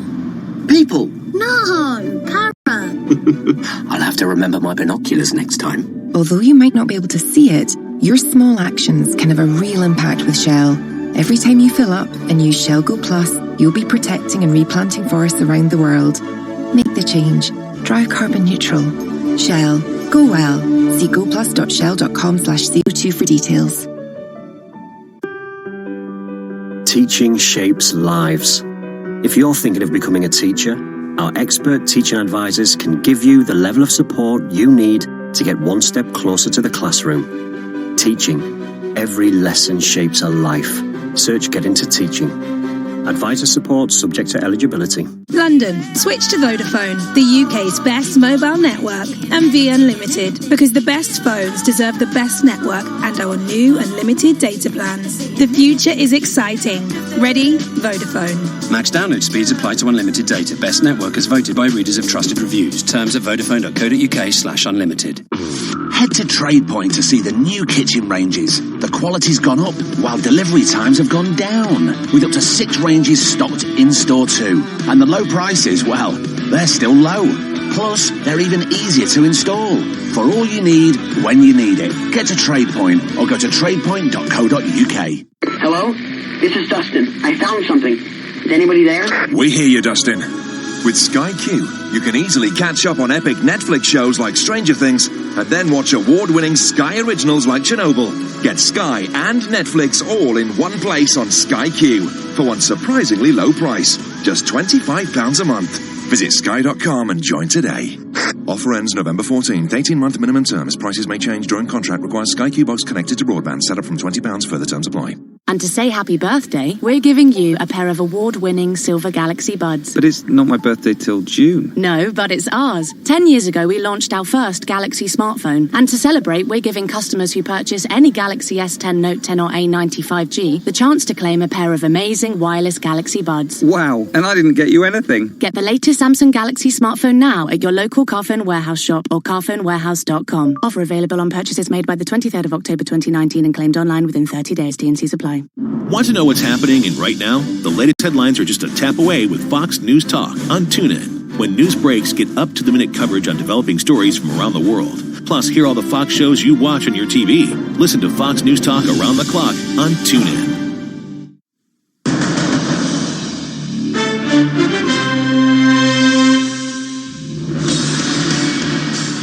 Welcome back. You're watching Squawk Box, live from the NASDAQ market site in Times Square.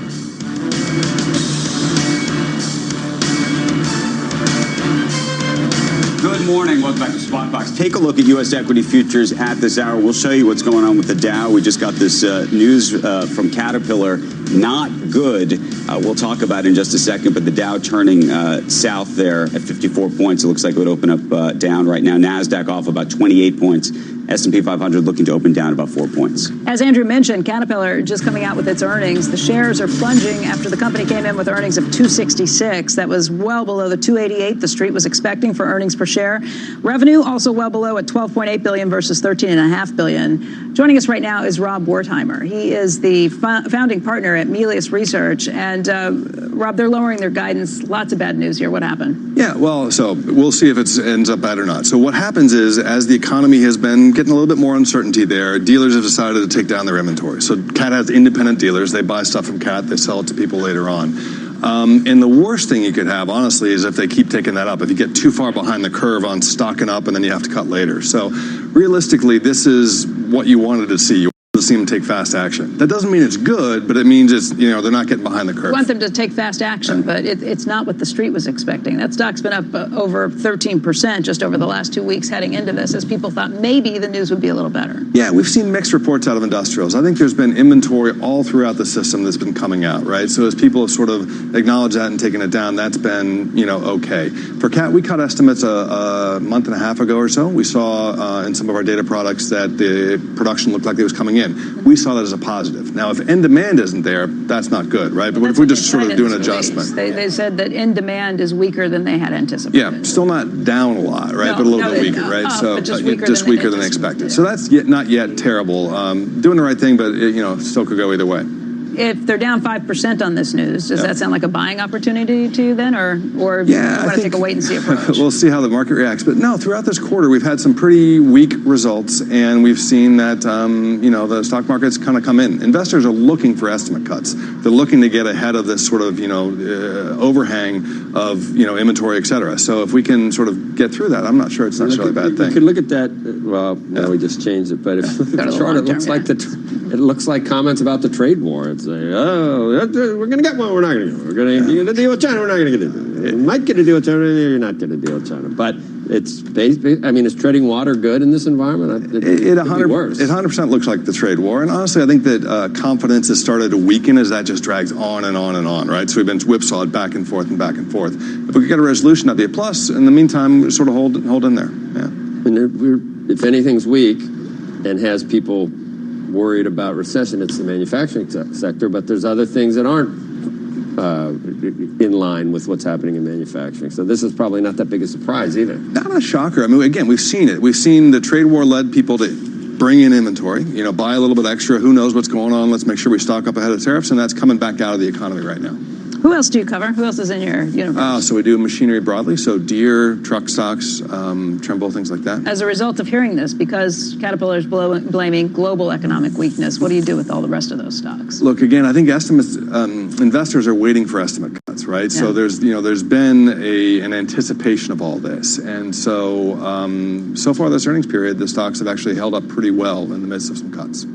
You think Caterpillar is well run? It's got a good management team? It's just being hit with forces outside its control? They've done a very good job this short little upcycle we have. And keep in mind, this industrial upcycle has not been great. Mining's not all that great. Oil and gas is not all that great. And construction's okay. It hasn't been a powerful upcycle. Their margins have been really exceptional. They've done a great job. We'll see how they can manage the other side, the turn, if we have one. Okay. Rob, thanks. It's good to see you. Thank you. When we return, much more earnings news still to come this morning. We're going to tell you why some big companies are blaming the trade war for earnings misses straight ahead. In some cases, they're right. Also, a programming note for you. Don't miss our first on CNBC interview tomorrow with Twitter CFO Ned Siegel after the company reports before the opening bell. Stay tuned. You're watching Squawk Box right here on CNBC.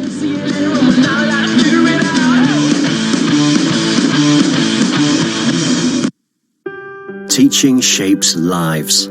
If you're considering a career in teaching, you could be eligible for a £26,000 tax-free training bursary. Find out about the financial support to help you start your career in the classroom. Teaching. Every lesson shapes a life. Search Get Into Teaching. Bursary subject to eligibility. Selected subjects only. London. Switch to Vodafone, the UK's best mobile network, and Be Unlimited, because the best phones deserve the best network and our new unlimited data plans. The future is exciting. Ready? Vodafone. Max download speeds apply to unlimited data. Best network as voted by readers of trusted reviews. Terms at Vodafone.co.uk. uk.co.uk/unlimited. The 1304 LNER train, Coach C. Taking aunties with cold hands to nephews with warm cheeks in Edinburgh. Remorseful revellers back to their beds in Leeds.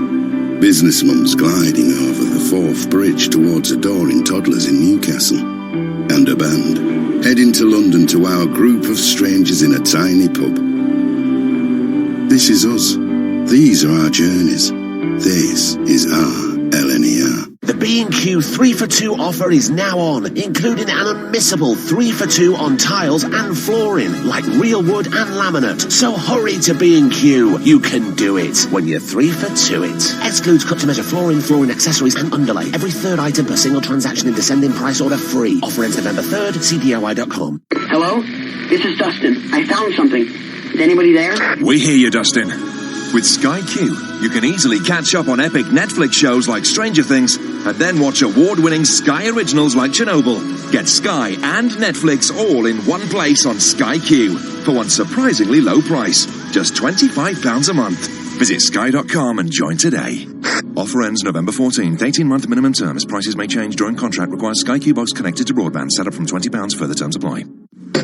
How can I help you? Just a latte, please. Grande. Guatemalan bean. Oh. Hazelnut syrup. Wow. Whipped cream. All right. That's $5.25, please. Oh.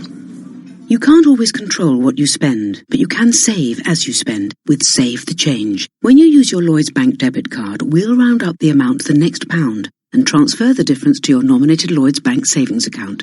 Feel in control every day with our mobile banking app. Lloyds Bank, by your side. T's and C's apply. And to say happy birthday, we're giving you a pair of award-winning Silver Galaxy Buds. But it's not my birthday till June. No, but it's ours. 10 years ago, we launched our first Galaxy smartphone. And to celebrate, we're giving customers who purchase any Galaxy S10, Note 10 or A95G the chance to claim a pair of amazing wireless Galaxy Buds. Wow, and I didn't get you anything. Get the latest Samsung Galaxy smartphone now at your local EE shop or ee.co.uk. Offer available on purchases made by the 23rd of October 2019 and claimed online within 30 days. T&Cs apply. Do you remember picking out your engagement ring in the jeweller's window? Or choosing your first home? Or deciding the names of your children? When it comes to the important choices in life, you've always taken the greatest care. So shouldn't the same go for which firm of funeral directors you use? After all, that's an important choice too. At Dignity Funeral Directors, we're like you. We also take the greatest care. Our name as your assurance will be there by your side every step of the way. Just look for the sign that says Dignity. It's on all our branches and on the Dignity website. Dignity Funeral Directors, taking the greatest care. And we're waiting on the quarterly numbers from Boeing. Dow component expected to post those results in the next hour. Late yesterday, the company announced its commercial airlines chief, Kevin McAllister, is leaving amid its 737 MAX problems. Boeing has lost about $40 billion in market value since the crisis first emerged. I got to say, the chatter about McAllister and Kevin had been long in coming. I think we might have even talked about it yesterday at some point. But there were a lot of people looking. I'm not suggesting he was a scapegoat. There were a lot of people who were upset about how and what obviously happened. And given all of the pressures going on there, you knew that somebody was going to go under the bus. Or under the plane, in this case.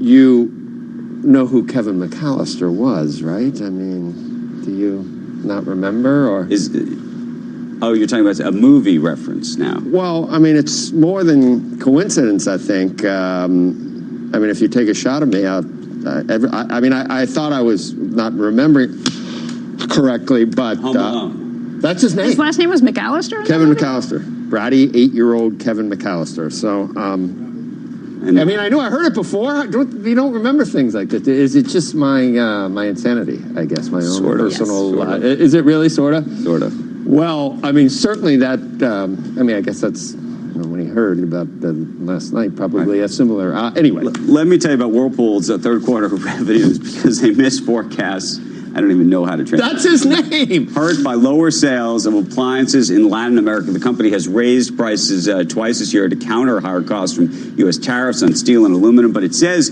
it won't raise them further unless the cost of raw materials changes. I wonder if he's ever heard that before. I guess he might. I'm sure he Probably. Yeah. Probably. Right. Then check out shares of iRobot. They're plummeting this morning after the company's earnings beat estimates, but lowered its holiday quarter guidance, citing U.S. tariffs on robotic vacuum cleaners. The company announced that it will roll back a price hike that was just put in place in late July. I guess that price hike really hurt sales. You can see right now, though, the stock is down by about 20%. Coming up when we return, has SoftBank's unexpected cash infusion into WeWork derailed its Vision Fund 2.0? That's the question. And we're going to discuss where Masasan goes from here when we return.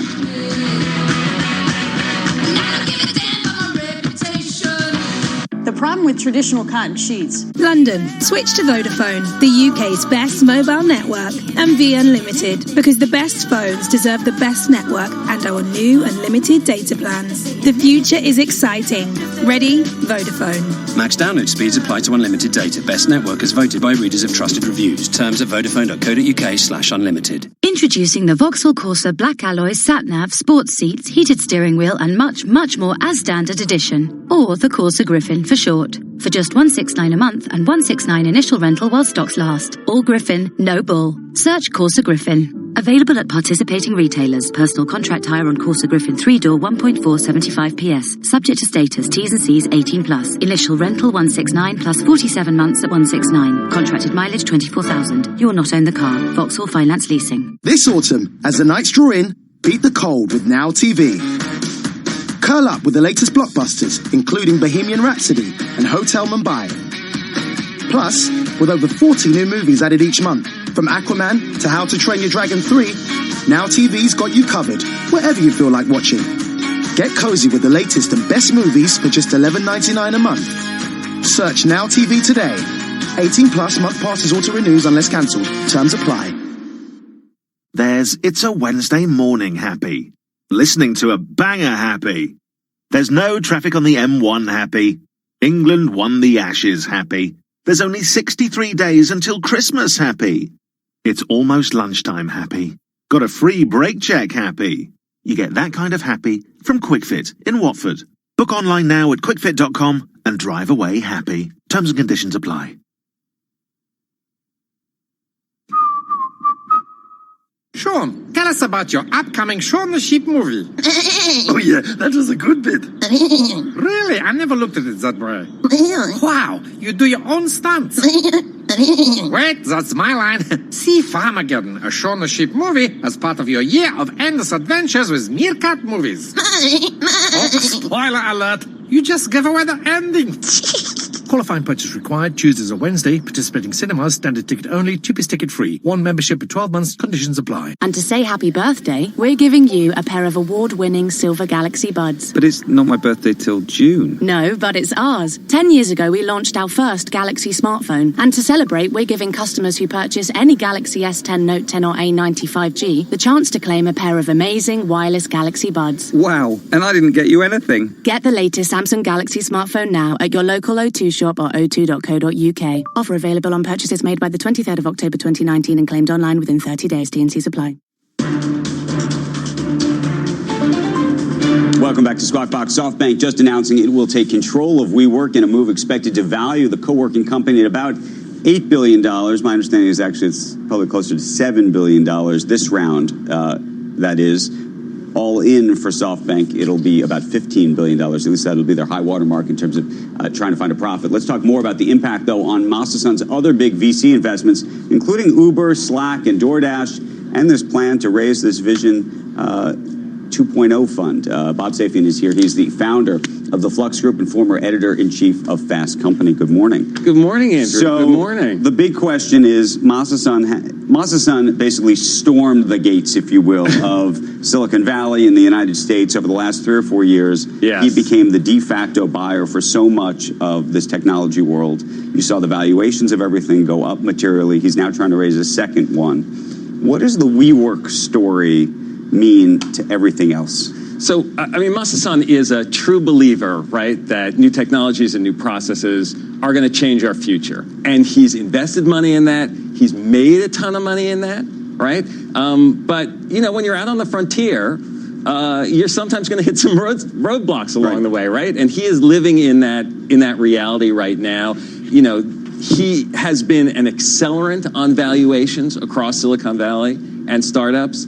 I think he sort of wanted to be in some ways. He wants to accelerate interest and intensity in these areas, but certainly with WeWork, you know, they're paying a price. And obviously, you know, was WeWork ever really worth $47 billion? Can I ask a question on that front? I mean, it just occurred to me, what are they using to come up with a $7 billion valuation? Is it worth $7 billion, or is this... it just occurred to me, are they kind of lowballing it now so that they can turn around and say that they've fixed it and turned a profit? So I believe that the $7 billion is pushed, I mean, in terms of how they restructured the warrants, the $7 billion is as low as you can humanly make it so that you can turn around and say, we've had a huge success. A, you can average in at $15 billion. Right. And then B, you have at least a shot at getting back. Listen, Sun and SoftBank, like, they started breathing their own fumes, right? And you know, they believed in this. You have to be a believer to be able to have the conviction to go in on these things, but they overdid it. Now, if anyone's in a position to recognize what the value is in WeWork, it's those guys, right? And yeah, but do they recognize it? And is it actually they think it's really 7, or they think it's 12, and they're going to come in and say 7 so that they can restructure it? Oh, no, I don't think it's that. I think it's when I said 7, I think it's could be 8 or 9. I don't see him as someone who's going into this to flip it. He still believes it can be worth a lot more money down the road, and it's a better investment at 7 than it is at 47. Is it worth 7? Is it going to be 47? You know, but he believes those But what does this experience do in terms of his ability to buy new companies in the future? If you're a founder of a company, do you look at this and say, great? Yeah, and are you going to put money into his next fund? Well, right? So I'm looking at it in 2 ways. Yeah. One is you're a startup with a great new idea. You're the next Uber, and I come to you and say, I'd like to invest in you. Do you look at this and say, that I want to be in business with Masa-san? Or I think you do. You do? Okay. It's not that Andrew, you know, that Newman has done so poorly for himself out of all this, so right? do you look at have a lot of freedom and say that he's going to make you whole when it's over? He's going to make me whole when it's over, and I might be Alibaba in the end instead of WeWork. So you know that. So I will tell you, I do know some founders who are in the SoftBank sort of portfolio world who are wary. Who find the way Adam was not getting rid of Adam was the problem, but actually some of these dealings yesterday, in terms of trying to make him whole, that they actually found that to be sort of a dishonorable situation. Sort of icky, yeah. Okay, but separately, if you were an investor, would you give Masa money? And by the way, we're talking about big money because it's the major pension funds. Would I put the core of my portfolio into SoftBank, into Masa's money, into Masa's investments? No, but I never would have, right? This is like the cherry on the sundae, right? That's why you're investing in. These are all risky, out there investments. He's talked about this as a 300-year, plan, right? Like a 300-year business that he's building. 300 years is a long time, right? A lot of things may go right. A lot of things may go wrong. Bob. Yeah, probably okay without my money. Well, just offhand, I think he's like not losing a lot of sleep over it. Listen, he's done pretty well for himself. Yeah. He's doing all right, he's still a smart guy. Is he gonna, get everything right? Nobody in this business gets everything right? Nobody does. That's, and we sometimes start to believe that these folks who've been successful are gonna, hit everything right. And it's just not the reality. It's too hard. Thank you, sir. All right. Good to see you. Appreciate it. All right, coming up, a CEO triple play interviews with the bosses of NASDAQ, Honeywell, and can't wait to talk to the CEO of Biogen. You'll see, is real? Is real, or is it? Yeah, but is it real or is it Memorex? The analysts are definitely a little bit skeptical, and we'll try to drill down on that. Wow, the boss is here. Hi, Dina. Kidding. She owns this whole place. But anyway, that's straight ahead. And after a big disappointment from Caterpillar, we're waiting for another Dow component, Boeing. That report expected in about 30 minutes. Plus, don't forget Mark Zuckerberg on the Hill. That's slated to begin in about 3 hours. Stay tuned to Squawk Box on CNBC.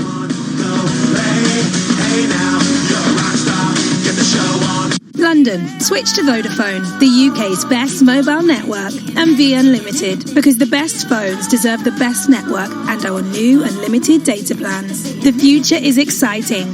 Ready? Vodafone. Max download speeds apply to unlimited data. Best network as voted by readers of trusted reviews. Terms at vodafone.co.uk/unlimited. Hearing is an underrated miracle.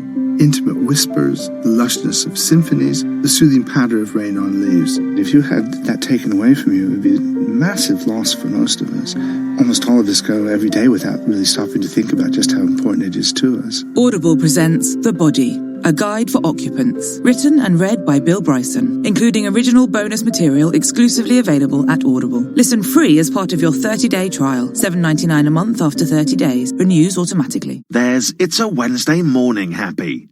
Listening to a banger happy. There's no traffic on the M1 happy. The in-laws aren't coming round tomorrow happy. There's only 63 days until Christmas happy. It's almost lunchtime happy. Got a free brake check happy. You get that kind of happy from QuickFit in Watford. Book online now at quickfit.com and drive away happy. Terms and conditions apply. It's going to be chilly today. And with the worst of winter yet to reach London, you don't want to come home to a broken boiler. We're with you. So that's why with British Gas Home Care, we've got your boiler covered 365 days a year. We have thousands of engineers on hand to help get your boiler up and running again, and all from just 46p a day. Buy selected home care products online by the 28th of October and get 1 month free. Search British Gas Home Care. Conditions apply. Prices vary by postcode. This autumn, as the nights draw in, beat the cold with Now TV. Curl up with the latest blockbusters, including Bohemian Rhapsody and Hotel Mumbai. Plus, with over 40 new movies added each month, from Aquaman to How to Train Your Dragon 3, Now TV's got you covered, wherever you feel like watching. Get cozy with the latest and best movies for just $11.99 a month. Search Now TV today. 18 plus month passes auto-renews unless cancelled. Terms apply. This is not just a pumpkin. This is an M&S Halloween pumpkin, ready to carve spooky faces for scaring witches, werewolves, and your neighbours. And the price has been carved to a scarily low 65p. This is not just food. This is M&S food. Offer on 31st of October. Selected stores only. T's and C's apply. It's a big hour here on Squawk Box. The CEOs of NASDAQ, Honeywell, and Biogen will join us for First on CNBC interviews.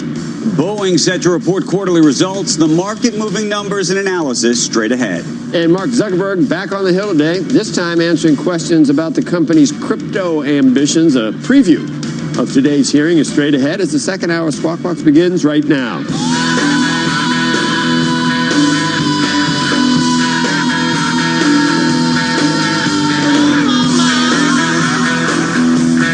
Live from the beating heart of business, New York.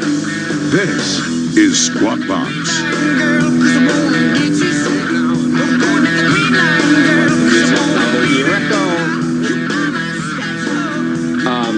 Good morning, and welcome back to Squawk Box here on CNBC, live from the NASDAQ mosh pit in Times Square. I'm Joe Kernan.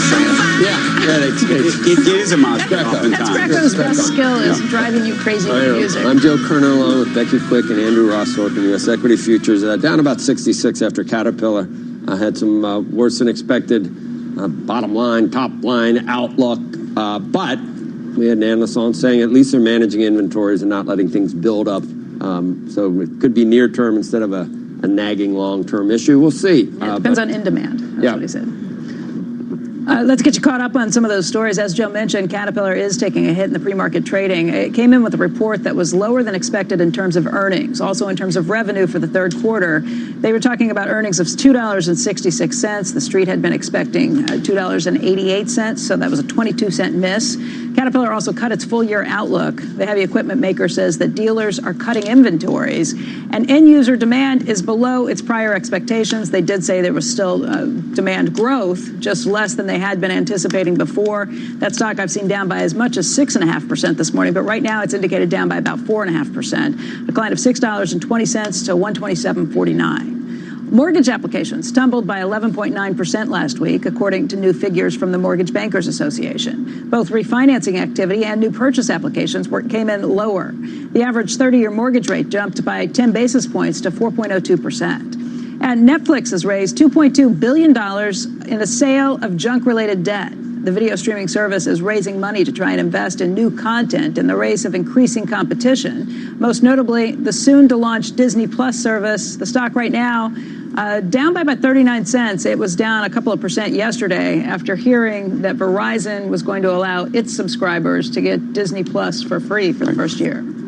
And we got NASDAQ results out this morning. We are in the house of NASDAQ. Earnings of $1.27 per share, coming in 6 cents above estimates. Revenue also above Wall Street forecasts. And joining us right now is the owner of the house, Adena Friedman, NASDAQ president and CEO. Good morning. Good morning. It's great to be here. What seemed like a crazy quarter actually turned out to be a good one for you. Why?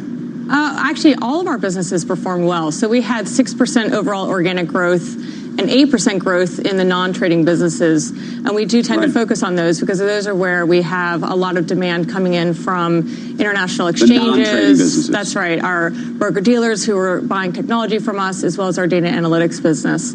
And then the IPO environment has remained healthy throughout the year. So we are benefiting from that also in the quarter. So every business contributed to our growth this quarter. I imagine you want investors to start, not to start, you probably want them to do this many years ago, but to really look at your company away from the trading business. We have been really focused on NASDAQ as a technology company serving the global capital markets. And the growth of our market technology business continues to demonstrate that. So we had 9% organic growth and 27% overall growth in our market tech business. And we had 11% growth in our information services business, driven by index and our analytics business. Okay, so we're really, really proud and pleased with that. Do two things for us.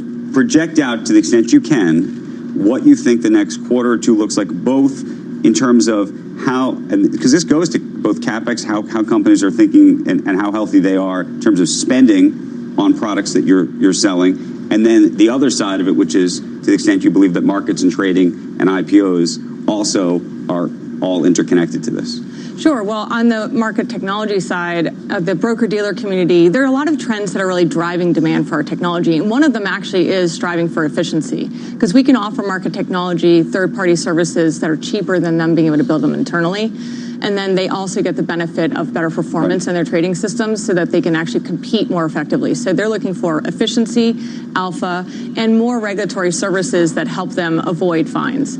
Our surveillance business is a healthy grower because of that third component. And then our market technology business really helps exchanges and broker-dealers be more efficient and drive better performance into their systems. So we're pretty pleased with the fact that even in a trend where they're cost-conscious, they're still a buyer. You know, yesterday I was walking down the stairway here, and they were busy putting up new photos because you guys have had so many IPOs that have come through just in the last couple of quarters. They've got to get new things up on the wall. I think you've had a win rate of about 77% of the new IPOs that are out there. But with some of the weakness we've seen in that IPO market, do you think the window has closed? Is it closing? What's the sense you get? Because that's kind of the sense we've gotten. Well, first, to answer Andrew's second question on the market performance, I would say the overall volatility in the market has been helpful to us from a trading perspective.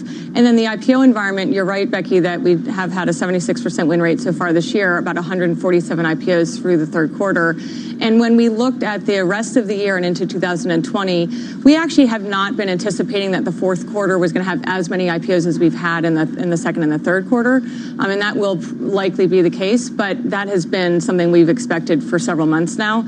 I would say going into 2020, though, we do see a really healthy pipeline of companies wanting to come out. So the performance of a few names and looking at, I think everyone assumes that they're an individual story and that they will look at how their story resonates with the public investors. And they're preparing for that. So our conversations continue to be very enthusiastic. What do you make of this WeWork situation? So I think that we have to recognize that when a company chooses to go into the public market, there's a lot of disclosure that occurs. And those disclosures are there for a very good reason, which is as companies are coming in and tapping retail investors, everyday savers who are trying to put their money to work, they have to disclose a lot of things about internal workings of the company. And those disclosures, I think in this particular case, worked in terms of making it so that investors could make an informed decision. Do you think there's something, though, broken in the private markets right now around valuation? I think that they just are different priorities. In the private markets, investors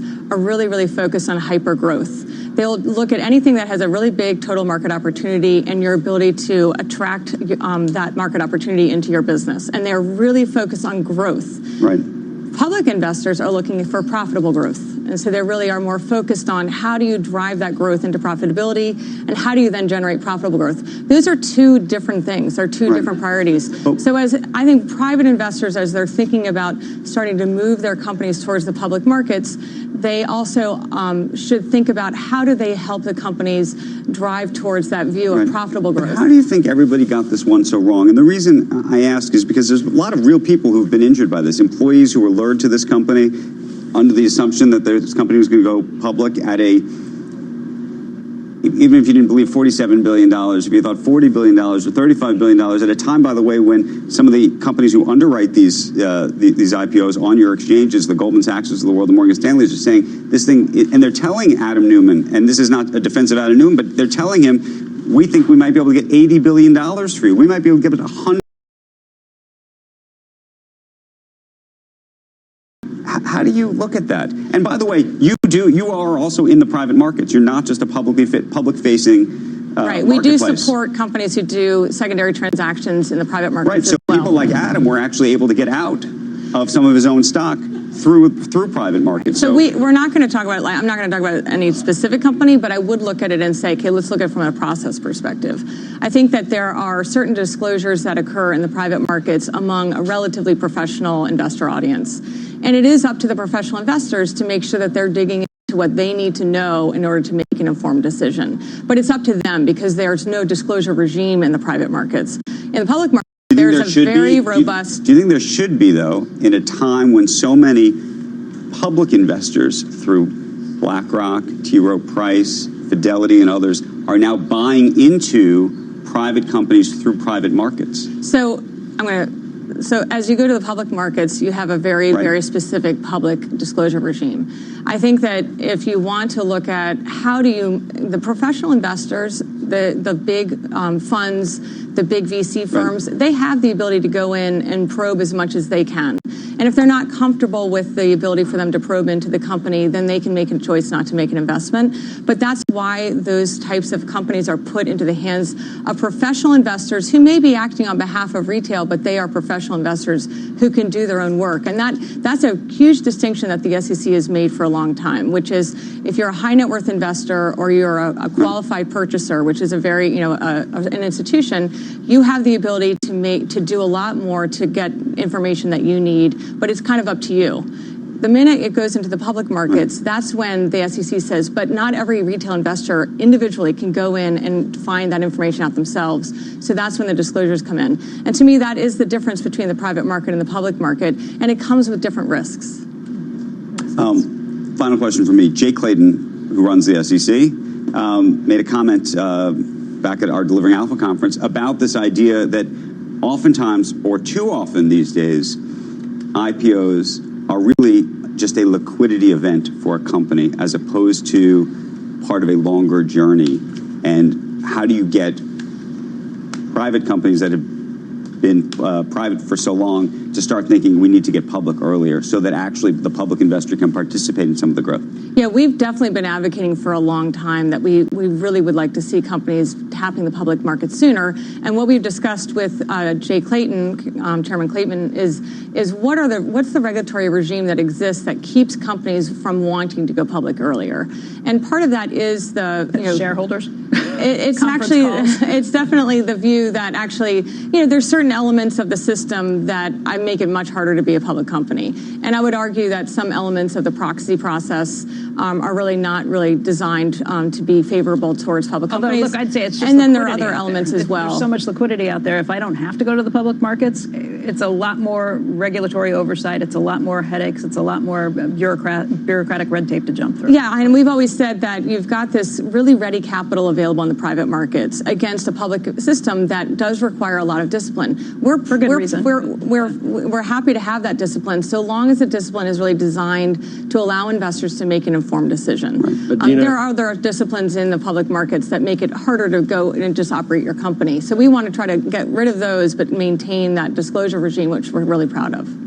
What about TD Ameritrade, Schwab? It's all free. It's all free. Any plans to match this and do everything free at the NASDAQ, get ahead of the Warren Sanders presidency, or go non-profit at NASDAQ, or no plans for that right now? We're very pleased to be able to provide value to our shareholders and our clients. And charge for it. We also, it was interesting to watch that because it happened so quickly. Weird. And everyone assumes that it happened quickly, like it was a snap decision. I believe that the firms have been understanding the impact of that and planning for that for a long time. And they knew as soon as the first one made that decision, they were all going to have to follow. Pretty amazing to hear. But they had been diversifying their businesses for several really? years. Well, they still had to say we're trying to figure out how to replace $250 million in lost revenue. Well, so it's really interesting because I think some of the firms were very prepared. They had built out stock lending businesses. They have asset management businesses, ETF businesses, other things that really diversify their revenue stream so that they could be prepared for this, because they've been watching Robinhood and others, other free venues come up and rise up. So I think that they saw it as something that they knew they ultimately were going to have to try. I also would say that for us, we provide a service that is unbelievably efficient and effective in terms of the trading business. The trading business is incredibly affordable, and it's a tiny fraction of what they were charging to their own. We're going to keep running commercials too. We're excited, right? Yeah, thank you. All of us. Appreciate it. We're going to run right now, in fact. Let's check on the futures right now, which are indicated down about 47. A little bit better than before with Caterpillar down significantly. We'll be right back. Here's your favorite time. Coming up, it's a Squawk CEO call.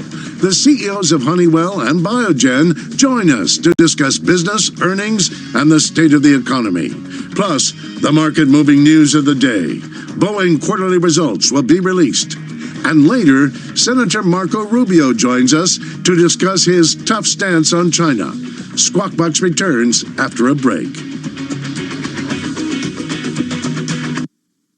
I've got to tell you about our beautiful city break in Bath. Midweek is the perfect time to beat the crowds. Just an hour and a half by train from London. It was so relaxing. We headed straight for Bath Christmas Market. Oh, I can still smell the roasted chestnuts and mulled wine from the chalets. Next, we donned our skates for Bath on Ice. I'm a natural. Didn't have to hold on to anything. Or anyone. There's so much to do in Bath. I'm already planning my next trip. Discover the magic of Bath this Christmas. Plan ahead at visitbath.co.uk/Christmas. Why is Lizzie going rental for Fizzy Haze? Is it because her flat is so beautiful and spacious? Snazzy! Or has roof terrace, garden and party room? Surprising! Or because it's 18 minutes to Paddington? Easy! With friendly staff on hand to take any deliveries? Amazing! Or just because her fuzzy friend can live there too? Find your new home at fizzyhaze.com. Fizzy Living. Reinventing renting.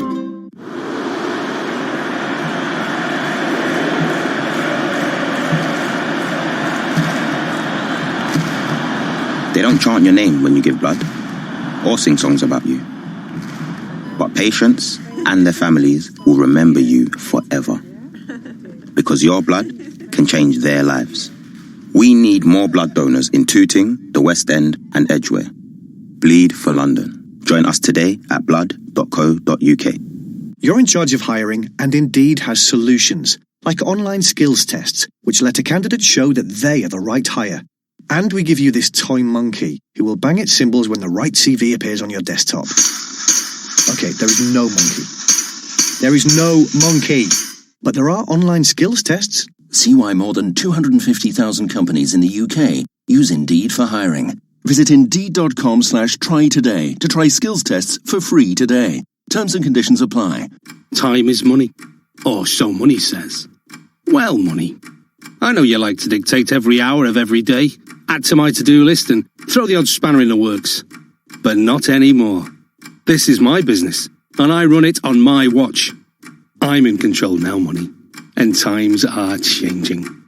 Save time with instant business invoicing, now on the Barclays app. Search Barclays Business and make money work for you. Must have a Barclays business account. T's and C's apply. Welcome back, everybody. Honeywell recently reporting mixed third quarter results. Profits beat expectations. Sales just missed forecasts, but shares of Honeywell are up about 27% year to date.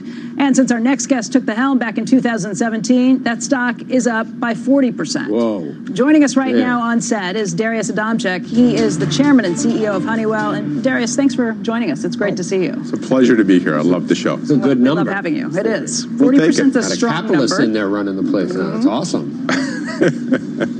Let's talk a little bit about your numbers and what you're seeing out there. We just heard from Caterpillar today, and their numbers missed by a pretty wide expectation. I know your sales were just a little short of what the street had been anticipating, but the street's reaction was that, look, this is probably pretty good given a concerning economic environment out there, that this is kind of amazing to put up numbers like that. Yeah, and for us, revenue is one thing, but what predicts the future is bookings. And our bookings performance was very, very strong. I mean, our backlog was up high single digits for the quarter, and then we had double-digit booking gains in places like China and Middle East, Latin America, and so on. A lot of markets that really aren't doing it. Even Europe was up nearly double-digit for us as well in countries like Germany and the UK.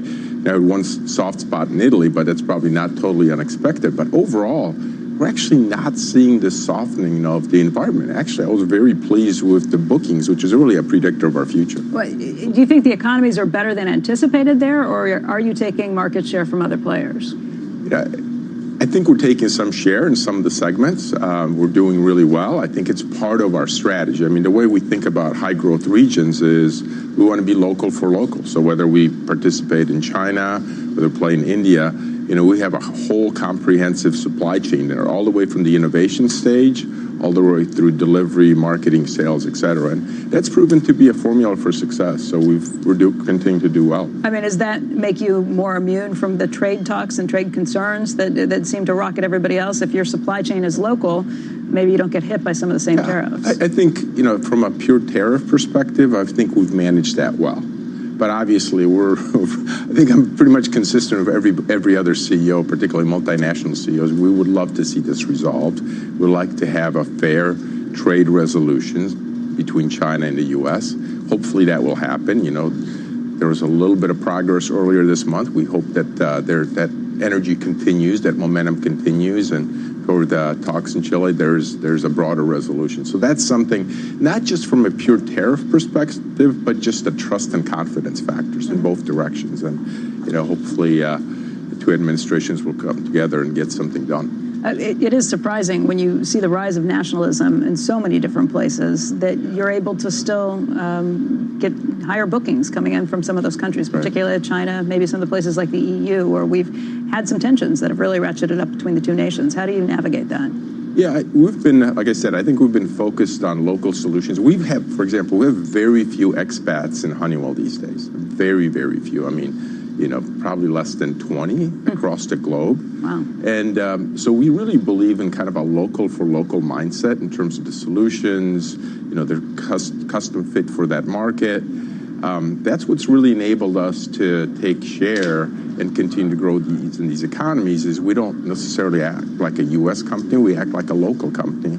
Obviously we have a huge presence in the U.S. as well, and that's going to continue to be our headquarters. But it's a little bit of a different mindset. It's not an export-import kind of mentality. That's why tariffs haven't hit us as much as some of the other. Your asset mix is right where you want it right now. People don't even know what Honeywell's involved with.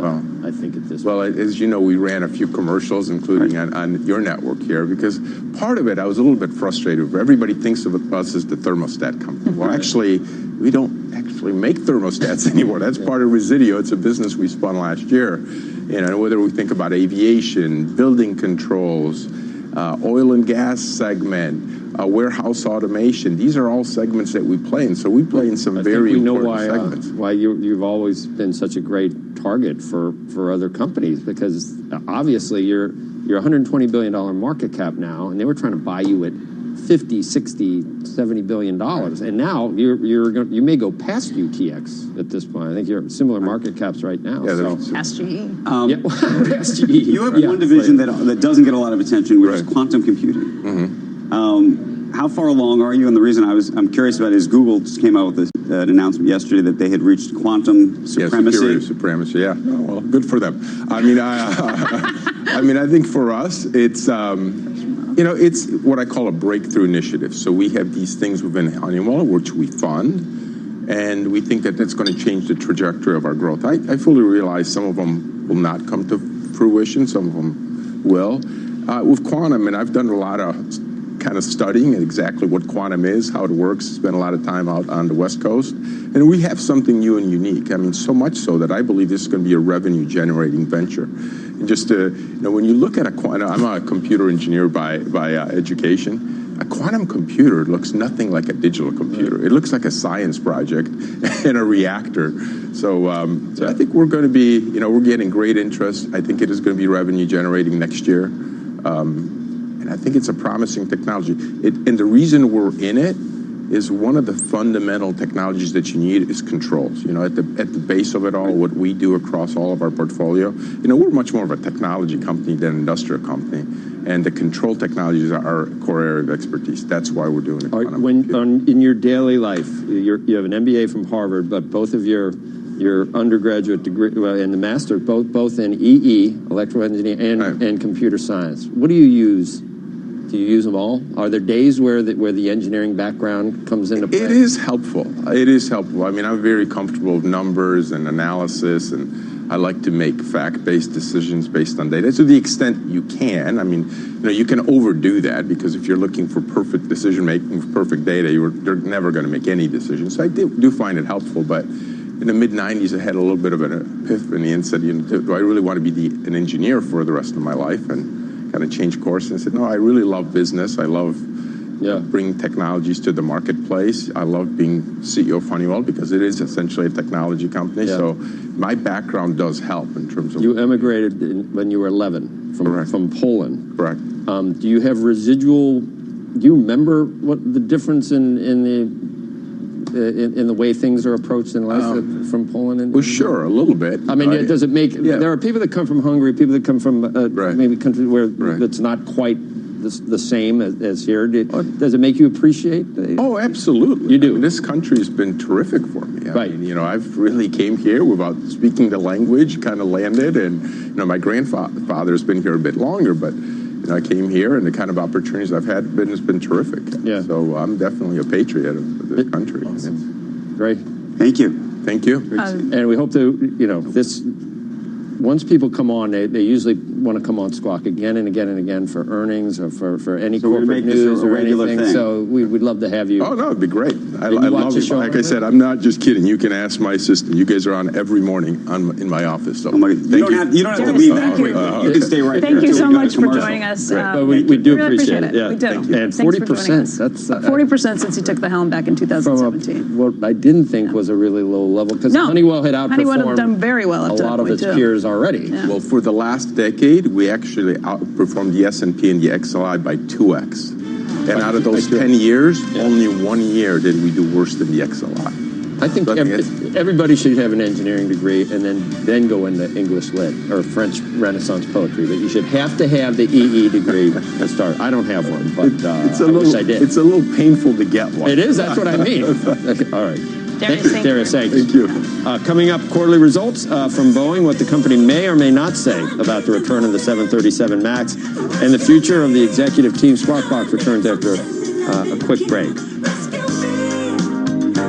Time now for today's Aflac trivia question. Which publicly traded company services over 100,000 miles of rail for all of the North American major railroads? The answer when CNBC Squawk Box continues. Why is Lizzie going rental for Fizzy Haze? Is it because her flat is so beautiful and spacious, snazzy? Or has roof terrace, garden and party room? Surprising! Or because it's 18 minutes to Paddington? Easy! With friendly staff on hand to take any deliveries? Amazing! Or just because her fuzzy friend can live there too? Find your new home at fizzyhaze.com. Fizzy Living, reinventing renting. Get ready for Brexit on the 31st of October. If you buy items from EU suppliers or sell to EU customers, there'll be new requirements affecting businesses of all sizes. You'll need an EORI trader number and know how to make a customs declaration. You'll also need to make sure you have the right supporting documents for the goods you buy and sell. Find out more about how to prepare. Follow the step-by-step guide at gov.uk/Brexit-traders. She did it! Her first word! Listen, everyone. Mama. Oh, she's lovely. Mama. Oh, did you hear that? Oh. Savings. Savings account. Teaching your kids how to save may not be this easy, but you can get them learning good habits and skills from an early age, thanks to the range of children's savings accounts from Yorkshire Building Society. Just another example of real help with real life. Find out more at ybs.co.uk. London, switch to Vodafone, the UK's best mobile network, and be unlimited, because the best phones deserve the best network and our new unlimited data plans. The future is exciting. Ready? Vodafone. Max download speeds apply to unlimited data. Best network as voted by readers of trusted reviews. Terms at vodafone.co.uk/unlimited. There's It's a Wednesday Afternoon happy. Listening to a banger happy. There's no traffic on the M1 happy. The girls' night out is this weekend happy. There's only 63 days until Christmas happy. It's almost lunchtime happy. Getting your tyres changed over your lunch break with a free coffee happy. You get that kind of happy from QuickFit in Watford. Book online now at quickfit.com and drive away happy. Terms and conditions apply. Should we go halves? I'll get this. Let me just get my card. Which was in my pocket. You can't control awkward first dates. But if you temporarily misplace your debit card, you can freeze and unfreeze it on our mobile banking app. Feel in control every day. Lloyds Bank, by your side. You can only freeze some transaction types, T's and C's apply. Your new neighbour is a musician. His creative peak is at 3 a.m.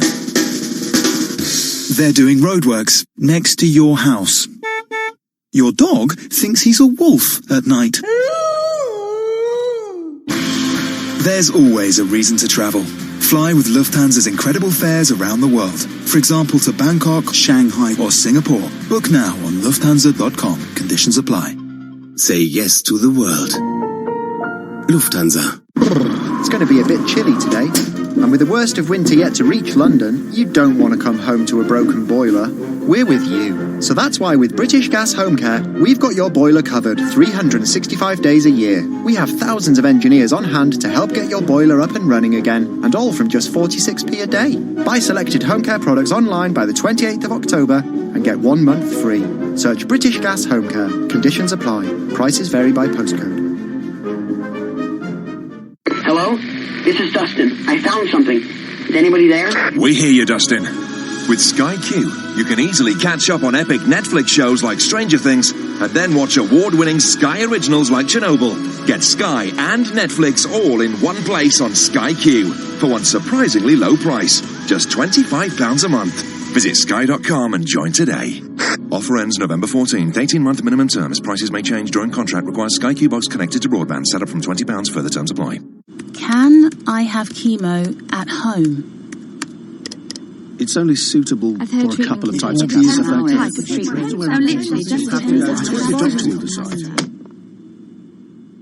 When you search one question about cancer, you end up with millions of results which contradict each other. For clear and uncomplicated information, come to Cancer Research UK. Visit us online or give us a call on 0808 800 40 40. Cancer Research UK. Together, we will beat cancer. And to say happy birthday, we're giving you a pair of award-winning Silver Galaxy Buds. But it's not my birthday till June. No, but it's ours. 10 years ago, we launched our first Galaxy smartphone. And to celebrate, we're giving customers who purchase any Galaxy S10, Note 10 or A95G the chance to claim a pair of amazing wireless Galaxy Buds. Wow, and I didn't get you anything. Get the latest Samsung Galaxy smartphone now at your local O2 shop or o2.co.uk. Offer available on purchases made by the 23rd of October 2019 and claimed online within 30 days. T&Cs apply. Stuck in traffic during the big game? With TuneIn Premium, you can listen to your favorite NFL team on the go. No TV required. Even during rush hour, you won't miss a single touchdown. Listen to the NFL on TuneIn Premium today.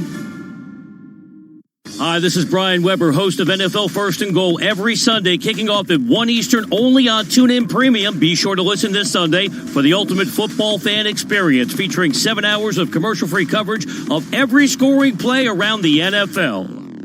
Start hearing more of what you want. Upgrade to TuneIn Premium and get over 45 commercial-free music stations, Live commercial-free news, and every live NFL, MLB, NBA, and NHL game. Visit tunein.com/premium to upgrade.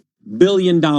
Now for the most important news, the news that so many people are focused on. Guidance for the return to service for the 737 MAX. Boeing is sticking with its guidance that it expects at least one major regulator to approve this plane to return to service by the end of the fourth quarter. And then as they increase production, once they are certified again to build and deliver the MAX, they expect the production rate to steadily increase from 42 per month right now up to 57 per month by the end of next year. Now, there will be some people who say, well, you're stretching it out a little bit. We thought it was going to be at 57 per month by the middle of the year, but that's the guidance now. Two other pieces of guidance that are going to get some attention today. On the wide bodies, 787 production will be cut next year from 14 per month, where it is right now, down to 12 per month by the end of next year. The reason why? The trade tensions have caused the Chinese airlines, and remember, China is the world's largest aviation market, guys, commercial airplane market.